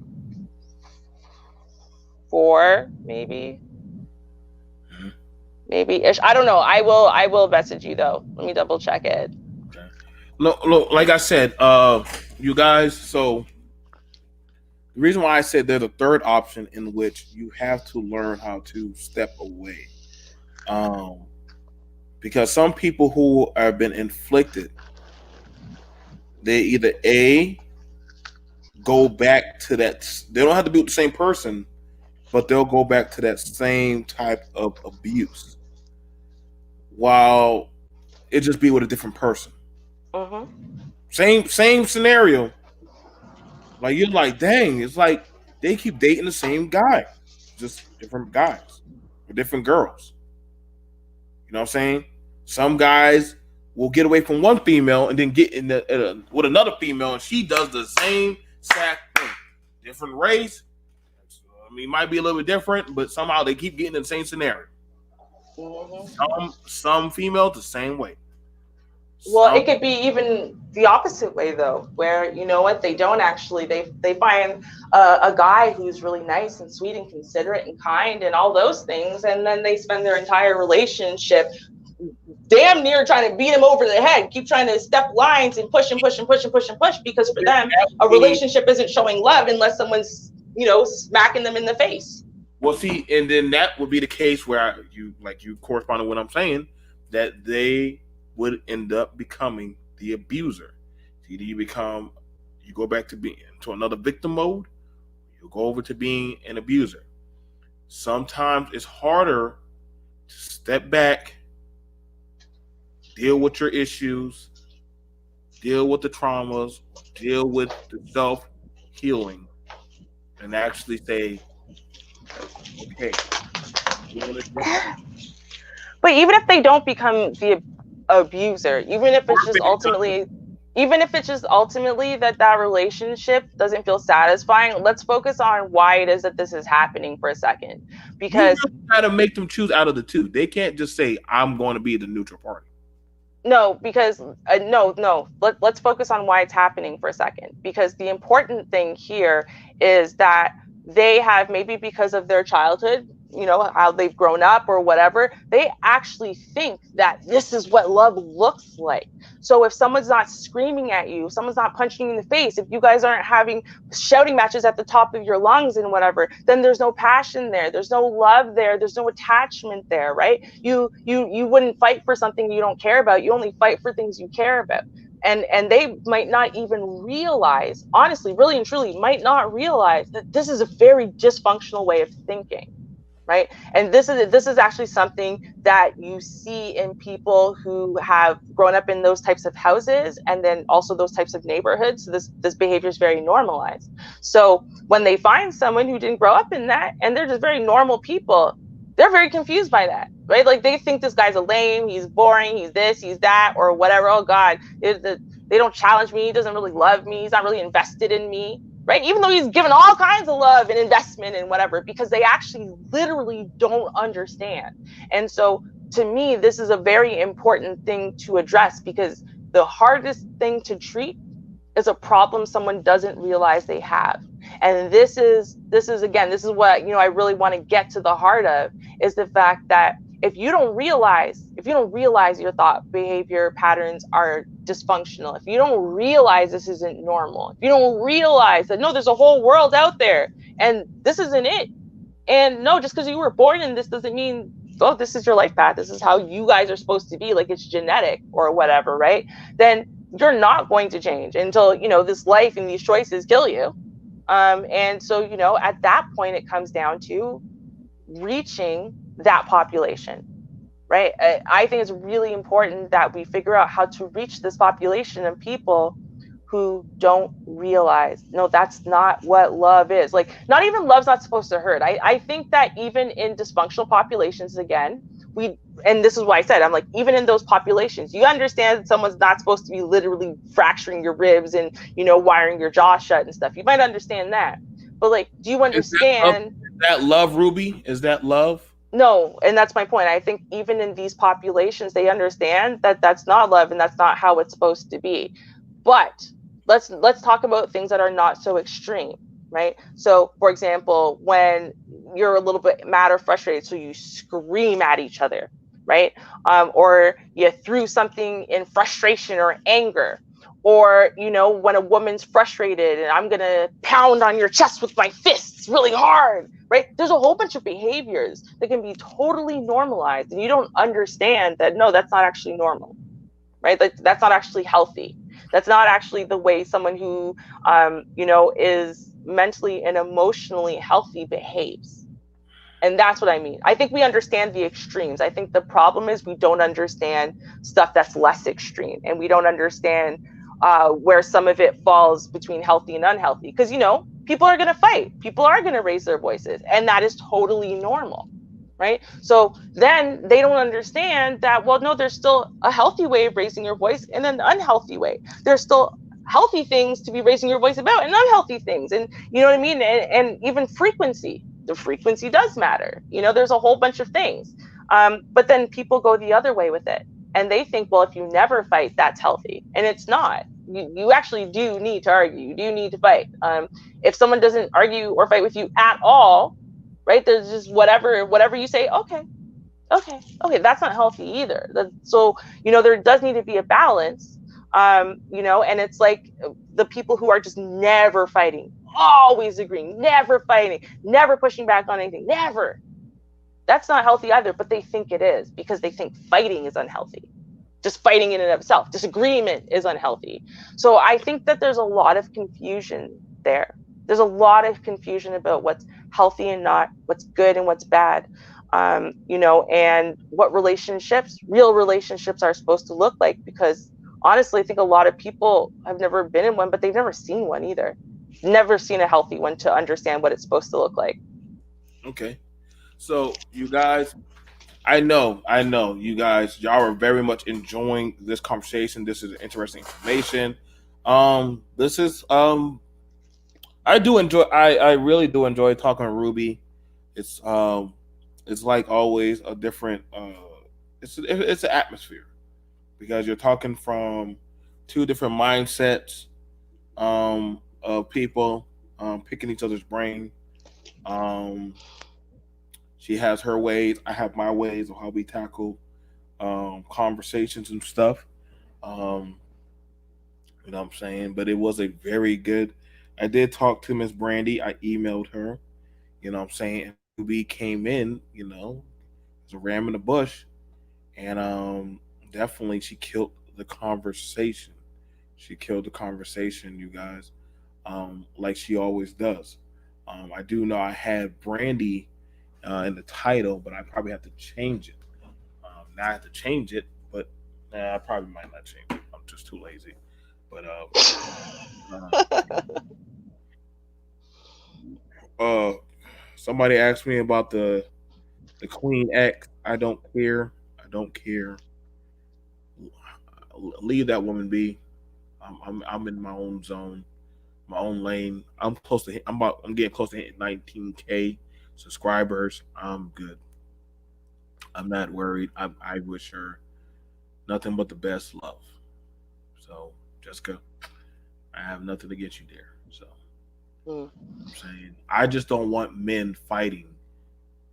If people were paying attention, I don't think men should be fighting. You know what I'm saying, Ruby? Over Yep. that's stupid. That's that's Well, and I'm glad that you basically addressed it in a way that I would have, which is to say, like, are you gonna blame her?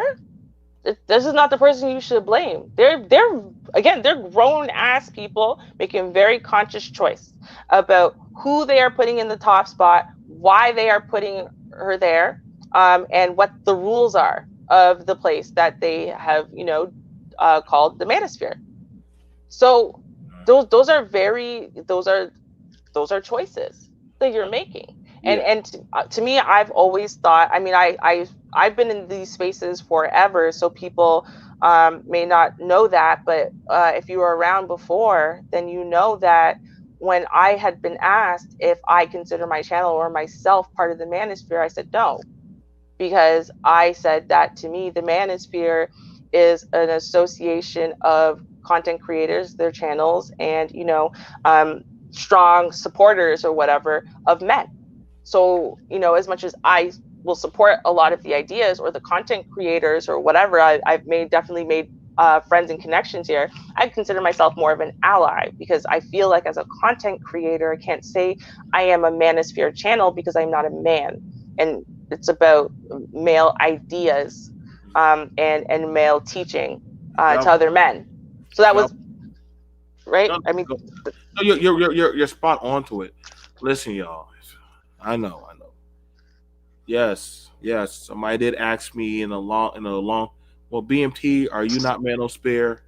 You already know the answer. I've been had my plaques. I've been done had my card.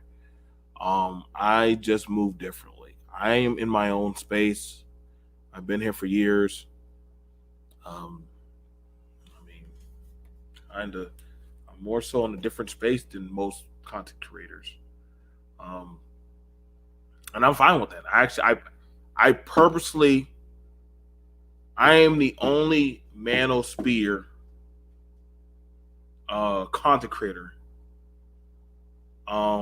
that has co-host, and I'm not talking about like no little book. I'm legit like we have a whole roster. Like I don't have to do my show. Like we have a whole roster of people. I have 4 channels, one network that I also collab with, the BBN Black Balance Network. That's with other YouTube content creators. Um, I have my own debate team. I'm pretty successful in what I do. I'm very thankful. My channel is the first one to be co-hosted with men and women of different backgrounds, from atheists to psychologists to YouTubers to non-YouTubers to content writers to literally LGBT to all over. I've been doing this. I've been pioneering on my own 2 feet. So I'm pretty set in my ways, you know. Um, but honestly, I don't plan to change. Ruby, she's under BMT. She literally, I'm telling you right now, she's you know what I'm saying? And I give her the olive branch whenever. I don't ever sweat her doing her own content. She always, whenever she wants to come, she comes on, and she wants to go back to being a BMT girl. She literally has that there, and nobody badgers her. I think we had blows the last episode on dating. That was a good show. You know, it was a pretty good show. We know how to get under ruffled on each other's feelings. I still open yeah, on that we other. just disagree though. It's all love, but It's I mean, people have said it before, because I guess they hadn't been watching your channel long enough. Maybe hadn't caught as many panels with me on it to understand that we absolutely do disagree about a lot of things sometimes, but sometimes we agree. So sometimes I'm here and it's just like, yeah, I co-sign. But Ruby, I get told I just agree with women on my panel. I agree with women on my panel. I am told that a lot, that BMT be agreeing with women that be coming on this panel. And I'm like, really? Yeah, because you agree with them, though. That's the whole point. I mean, if anything, today would show, hey, like, I guess technically, if people were to, like, take away the gender from our voices, they probably think that my argument was more the male argument and your argument was more the female argument. So that's what happens, is that they think that, oh, well, because you agreed with something that a lot of women would agree with, because no offense or anything, but women really like to victimhood, right? They love to be the victim in every situation. There's very few women who would speak back against women getting to be kind of innocent victims in every situation.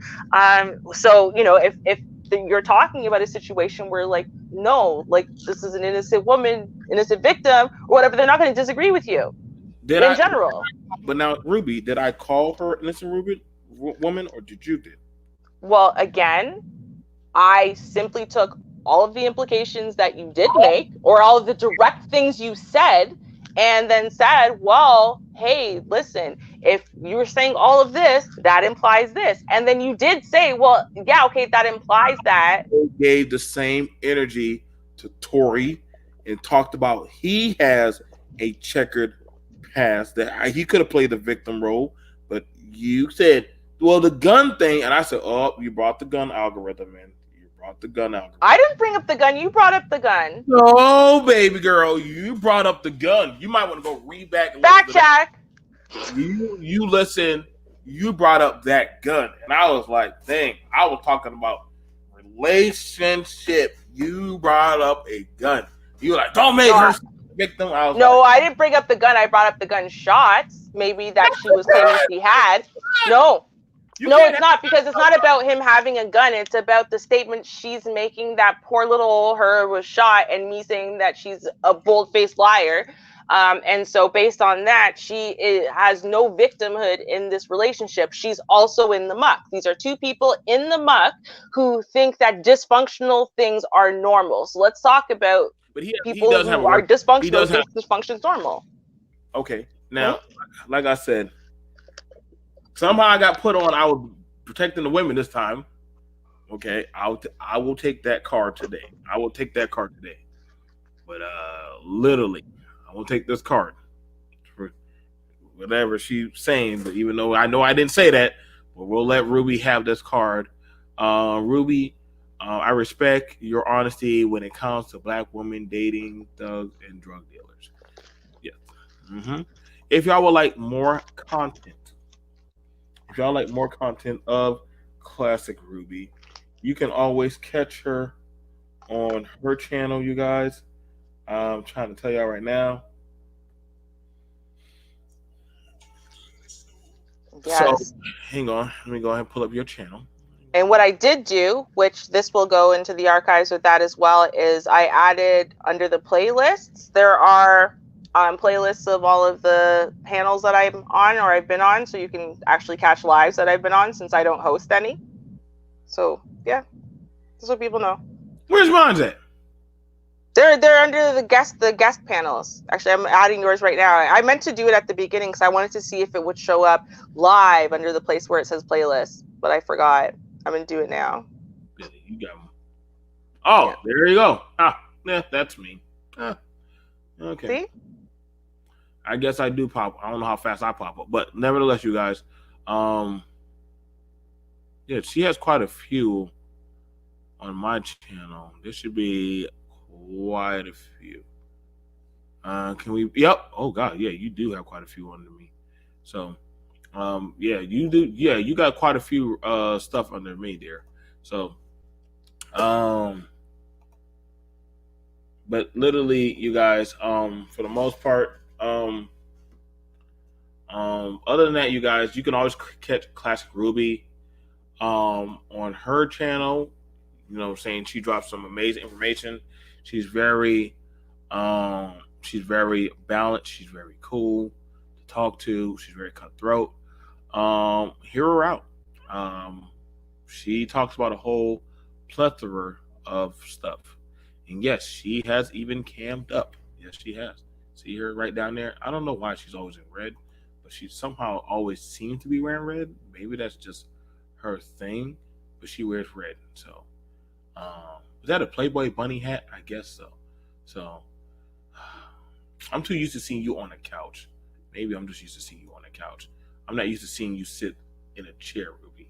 So that's something different for me. So today's work, we have to set up a show between. We have to set up a show between me and Ruby over parasitic relationship versus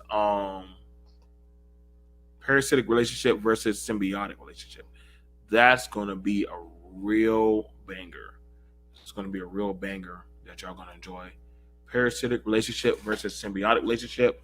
But I suspect and believe that there's a lot of that going on now more than ever. So that's gonna be very good. So other than that, you guys, we thank you guys for coming through. I was hoping to get Miss Brandy, but I wasn't able to get her. But it's all cool. Me and Ruby had a banging discussion about that. Write in the comments what y'all think. Like the video, share the video. I get more people that watch my video, but they don't like my video. And then later on, they'll come back and I don't know why people do that. They'll watch your video, but they don't like your video. I always find I do that all the time. I do it all the time because I will have videos, let's say, on a playlist, and then I'll play them on my TV, let's say, or I'll play videos just on my TV. I'll cast my phone to my TV, or I'll be like doing other stuff. So when the video ends, it just ends. Like, right. But see, and you know, honestly, people will be like, BMT, you have to be buying stuff and buying views and all that stuff. I'm like, dude, I got more people that aren't black that know me than I thought that I did. And honestly, it's kind of more interesting. If I were, now here's the funny thing about it. When I left from being BMT, Black Male Talk, to World Vlog Network, I had, and Ruby will tell you, my chat stayed full of non-black people, but they had nothing associated with black. It was just me talking.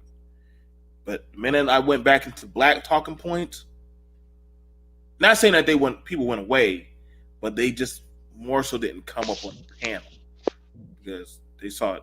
It's weird how it's like that, but it's a real thing. Like the kids are not. So, other than that, you guys, I gotta get back to it on my other thing. We got a gaming thing that we got to get done. Ruby, she's gonna be emailing me to set up the content for the next show that we have coming up. That's gonna be pretty good. Parasitic relationship versus symbiotic relationship. I think that's gonna be a really in-depth one for the intellectual dating. It'll be really good because I think, especially with this is one where, and actually I have literally studied this in like evolutionary psych and evolutionary biology and stuff, so I can literally bring up examples of, you know, parasites versus, you know, symbiotic parasites. So basically, and like, hey, let's use stuff you can understand, like, you know, a tapeworm and, you know, like moss on a tree or whatever. Like, let's use some stuff you can understand, so that way, hey, we've got pictures in our heads and then we can move forward. So I think it'll be good. I think that's going to be amazing as hell, as always. And like I said, me and her, we come up with some really See, I think that's the issue with. I know the problem that we have.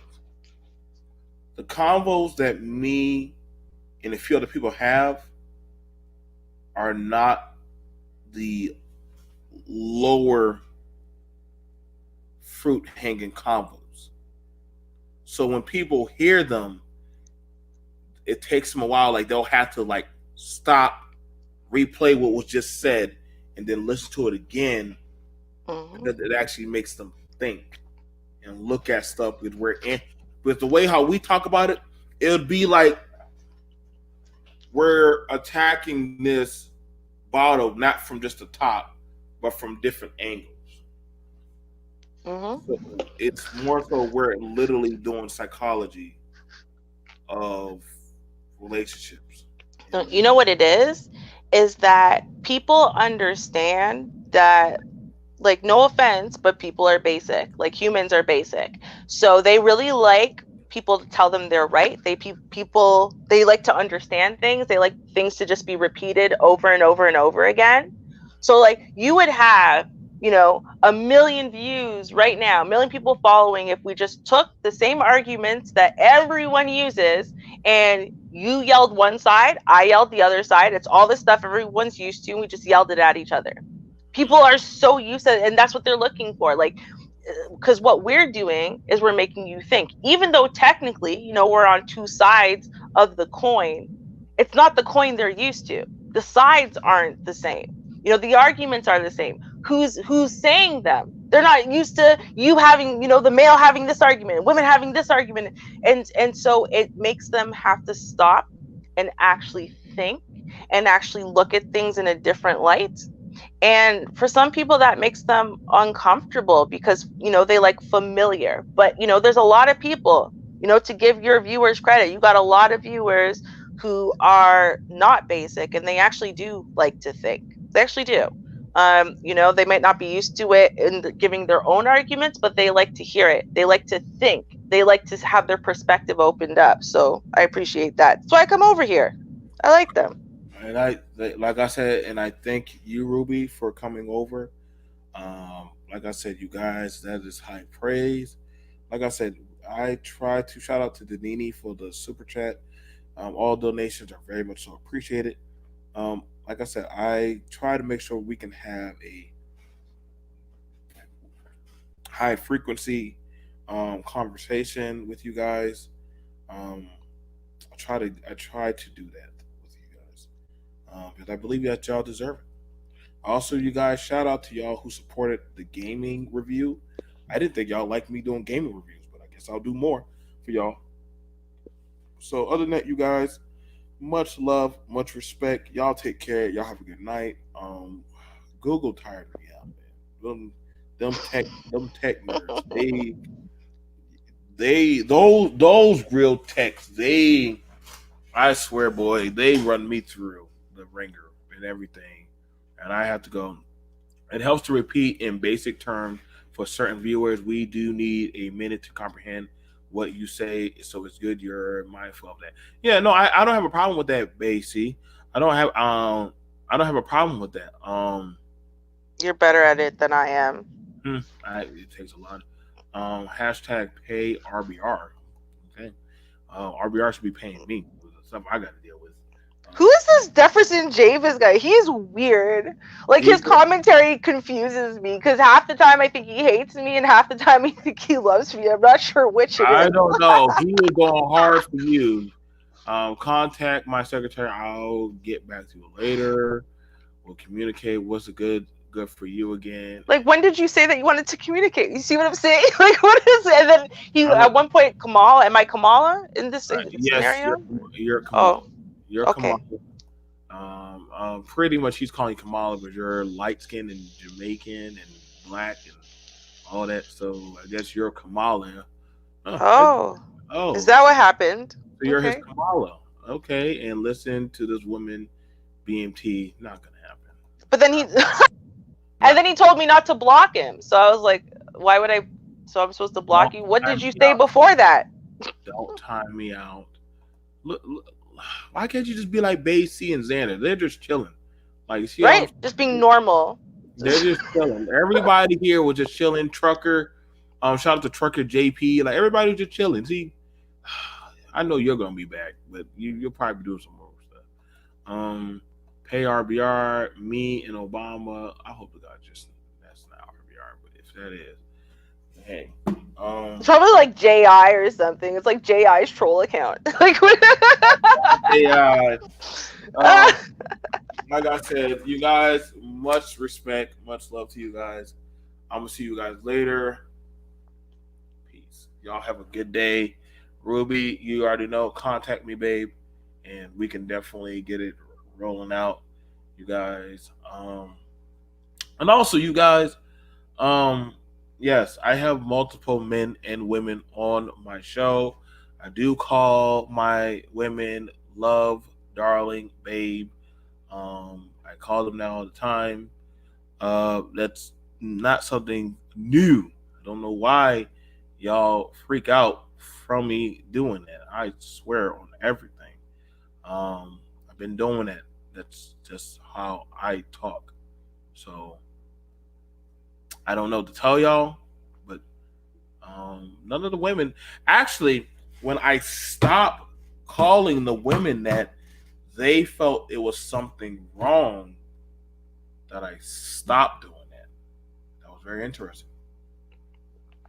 I listened to them, and they thought there was something wrong. Like, there's something wrong. BMT, did I offend you or something like that? Like, y'all gotta understand. I don't know, Ruby. Maybe I guess it's just because, like, it's because your behavior changed. Like, people honestly are very self-absorbed, so you normally notice what your relationship is. Like, I'll notice how you talk to me or treat me.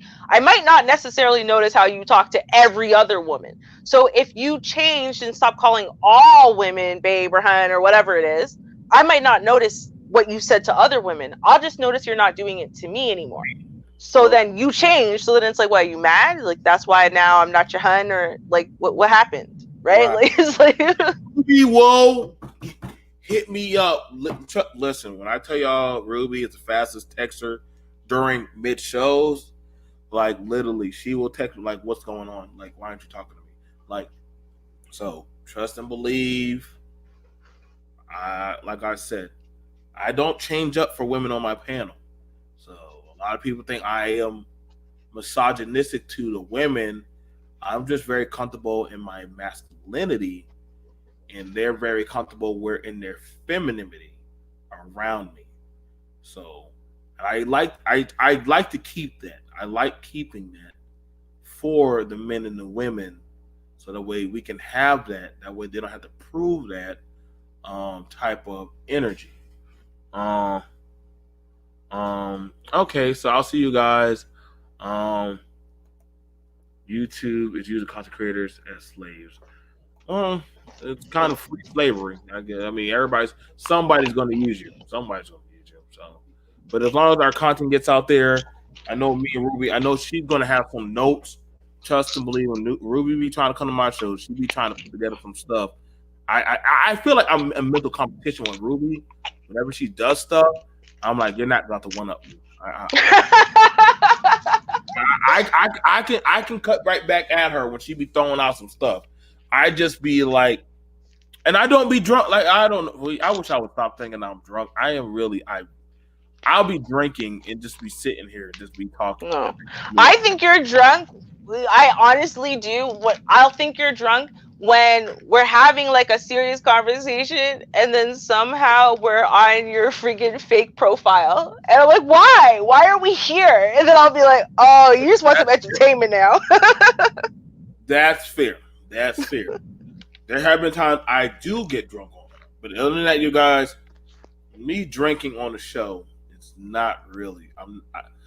It takes some of us takes a while for us to really get there.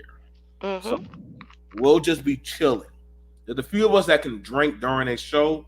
That's our spoof. Me, Reg. I don't know who else drinks during a show, but I know Ruby vapes and I vape. Like, I think I'm Mo. Mo drinks and he smokes.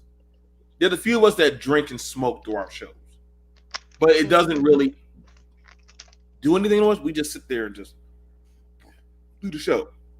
I'm able to vape, smoke, and drink, and smoke, and mix, and do commercials and all that shit. Like, now, see, that was me. So, see, when you're like, oh, you probably could hold your liquor. Okay, so when I would go out to drink, I probably drink on average every night. This is 7 days a week, and I was working in the morning, right? About 12 beers. And then That was how much I could drink in the time I was out, between the end of work when I got there and then when last call is, which here is like 2 a.m. And then from there, You if there never was an dropped your after draws. party, pardon? You never dropped your draws. No, never. God damn, liquor. And then from there, we go to the after party, maybe. But let's say there wasn't an after party. I always had a 24 of beer at my house because there's no way 12 beers was like the equivalent of maybe everyone else's like 2 or 3 just to kind of loosen you up. So I needed more to be able to drink to fall asleep. So I would buy about 3 24s in a week, right? So that's 24, 48, 60, 72. So I would have 72 beers at home, plus 12 beers a week at the regular bar, plus whatever I drank at the after parties. That was every week.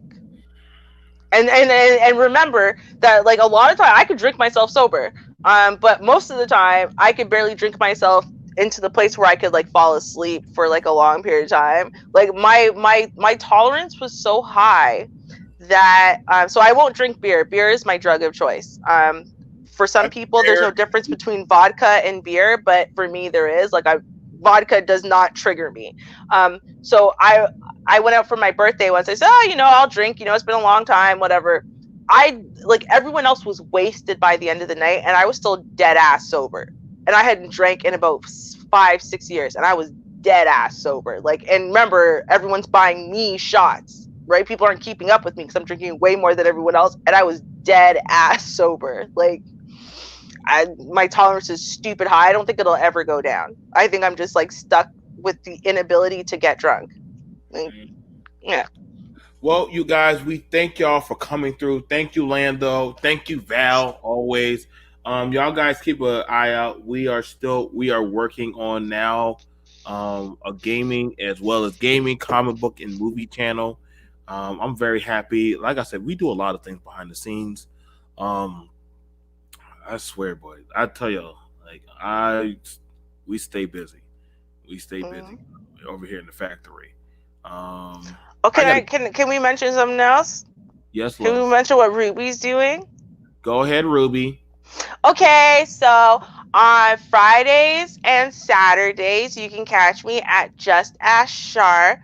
Advice channel on Friday. It is an open panel, so as long as you know how to behave yourself, you can come up on the panel and speak your piece. We read a letter from viewers like you and then give our 2 cents on your situation. Saturday is our strange news segment where we cover, not just the same old news everyone else is covering. We cover things that really actually interest us. And on Wednesdays, you can catch my radio show called Keep the Beat. So, and definitely if you go to classicruby.com, all that information is there. That's classicruby.com. Yeah, that's it. Thanks. So you got your own website? Yeah. When'd you get that? Approximately, give or take, 15 years ago. I see you're going to be having a conversation about these things you have. Where have you been? Yes, it will be a father-daughter conversation about this one right here. But literally, y'all guys, go if you want a chillax conversation, literally go check out Just Ask Shar. Literally, it's all together. Just Ask Shar. I'm gonna go ahead and drop that in there. I'm gonna drop it. Oh yeah, you gonna drop it in there, babe? Literally, I like I said, I go there. I'm chillax. Like, I'm literally just chilling in the chat.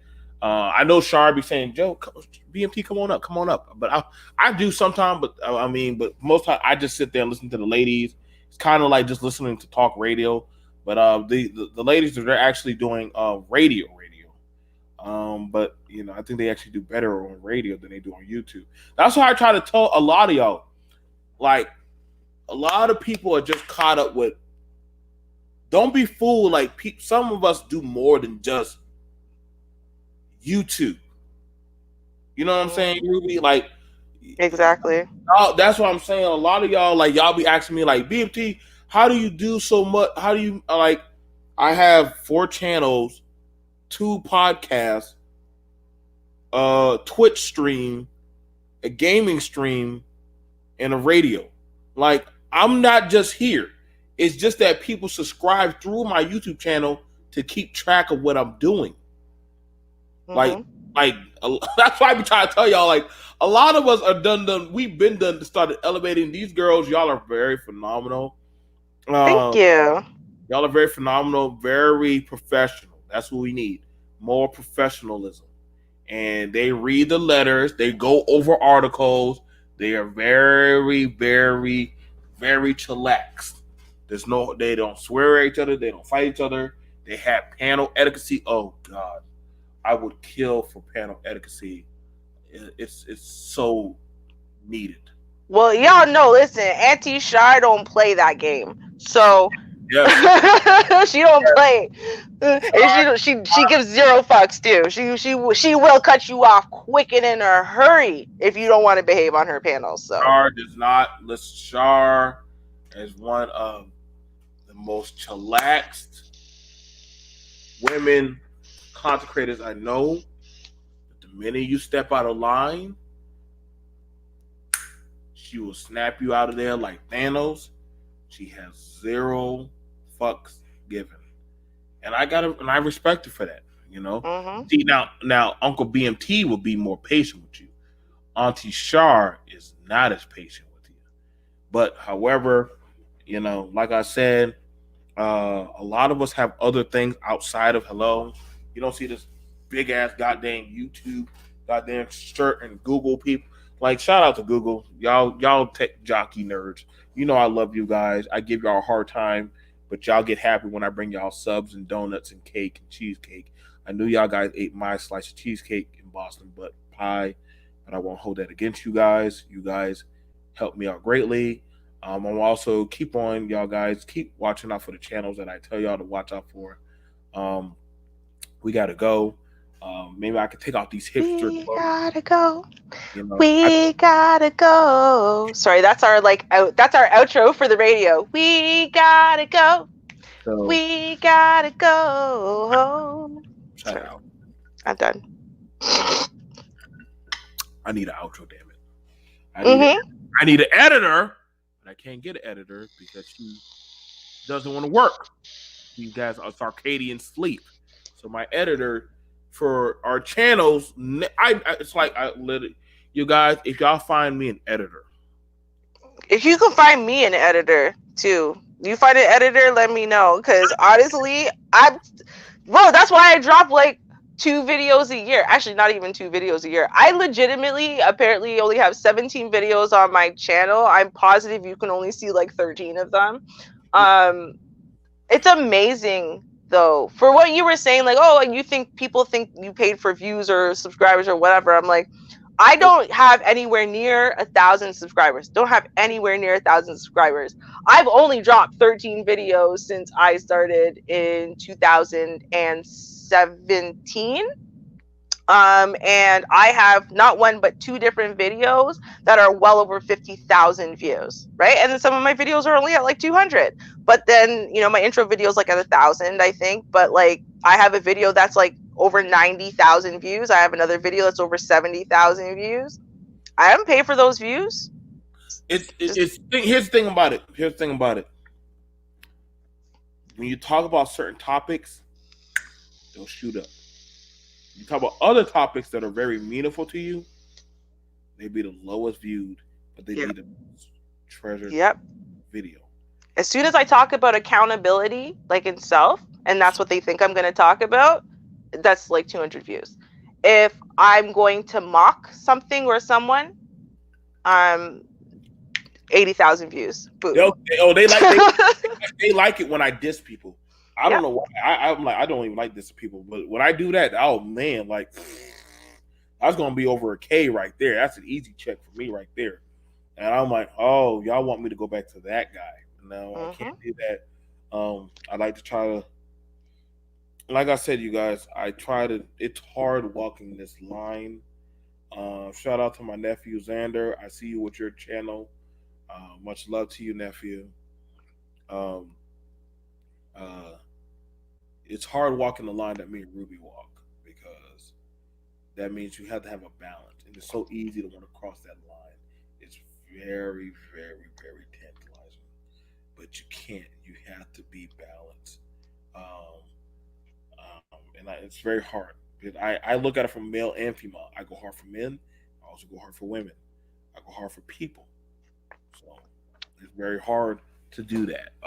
It's not easy for as a content creator, especially in the space that I'm in. But I have to. I have to be that one guy if I have to.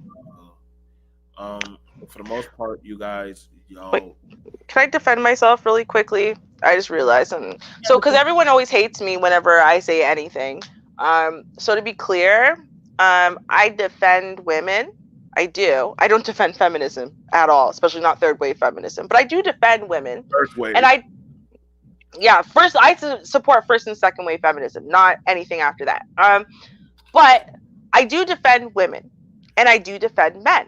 Right. In this particular case, probably what triggered me, because I don't like when we put all women or all men into a particular box, whether it's good or bad. Which you be all the time about.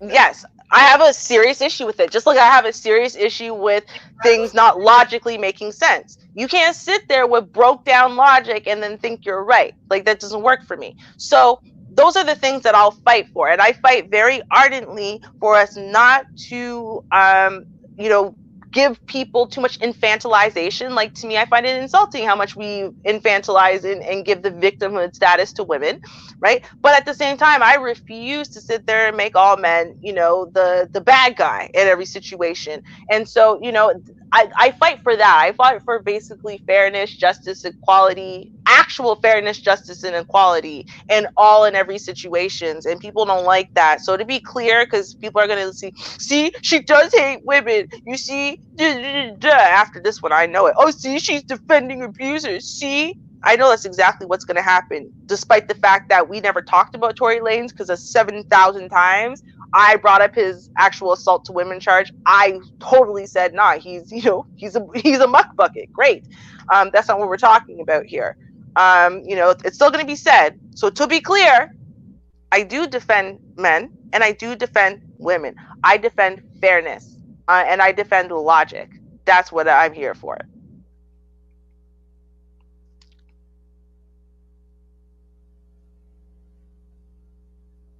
Oh, that's all. Don't worry, I'm done. It won't be. I know we're used to the classic Ruby monologue, but I'm like, that's something that people get twisted in their heads, and this is where I know it wasn't what you were trying to do intentionally, BMT, but it's just like, even like you would throw in the word fragility when talking about the woman who's in the muck, but you didn't use fragility for men, or I don't have to, Ruby. You just got triggered. So you got triggered. I don't have to. But you know what though? But you can't say dysfunctional men and then fragile dysfunctional women. Like it implies something fucked up and unfair. You always do this. Because I'm always right. No, you're not. I'm always right. Yeah. See, so this is exactly the point. We have to realize the messages that we're actually sending out there, because even when we don't mean to, we are perpetuating stereotypes and unfair messages and messages we don't want to perpetuate. So sometimes we have to think about what it is, the message that we're saying. So I'm like, even though I overall can agree with something, I can totally disagree with your statement because you're not saying it right. Because I'm picky because I care about the way that we're sending messages. You're being picky as fuck right now. You are definitely picking words. I'm sorry. I'm the word police. What do you want? Yep, there you go. Well, and ladies and gentlemen, that is one of the things about Ruby that I hate and love. She likes to try to word police my words, even though I know what I said, but she will try to tell me what I said. This is why you can't be no bussified man around Ruby, because she'll try to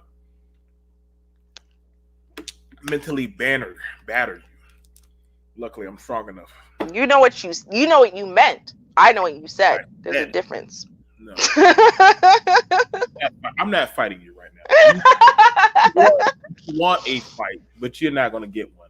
Go. We gotta go. We gotta go. See how I took the neutral ground, guys? I knew what Ruby wanted out of me. But I actually don't want to fight at all. I just thought it was funny. She literally says she doesn't want to fight. But psychologically, if she can pull it out of me. Actually, you know what I really want? I want you to agree with me. I don't think you realize how much I just want you to agree with me. That's how sick you are. You agreed with me tonight. Not the other way around. You agreed. Whatever helps you sleep tonight.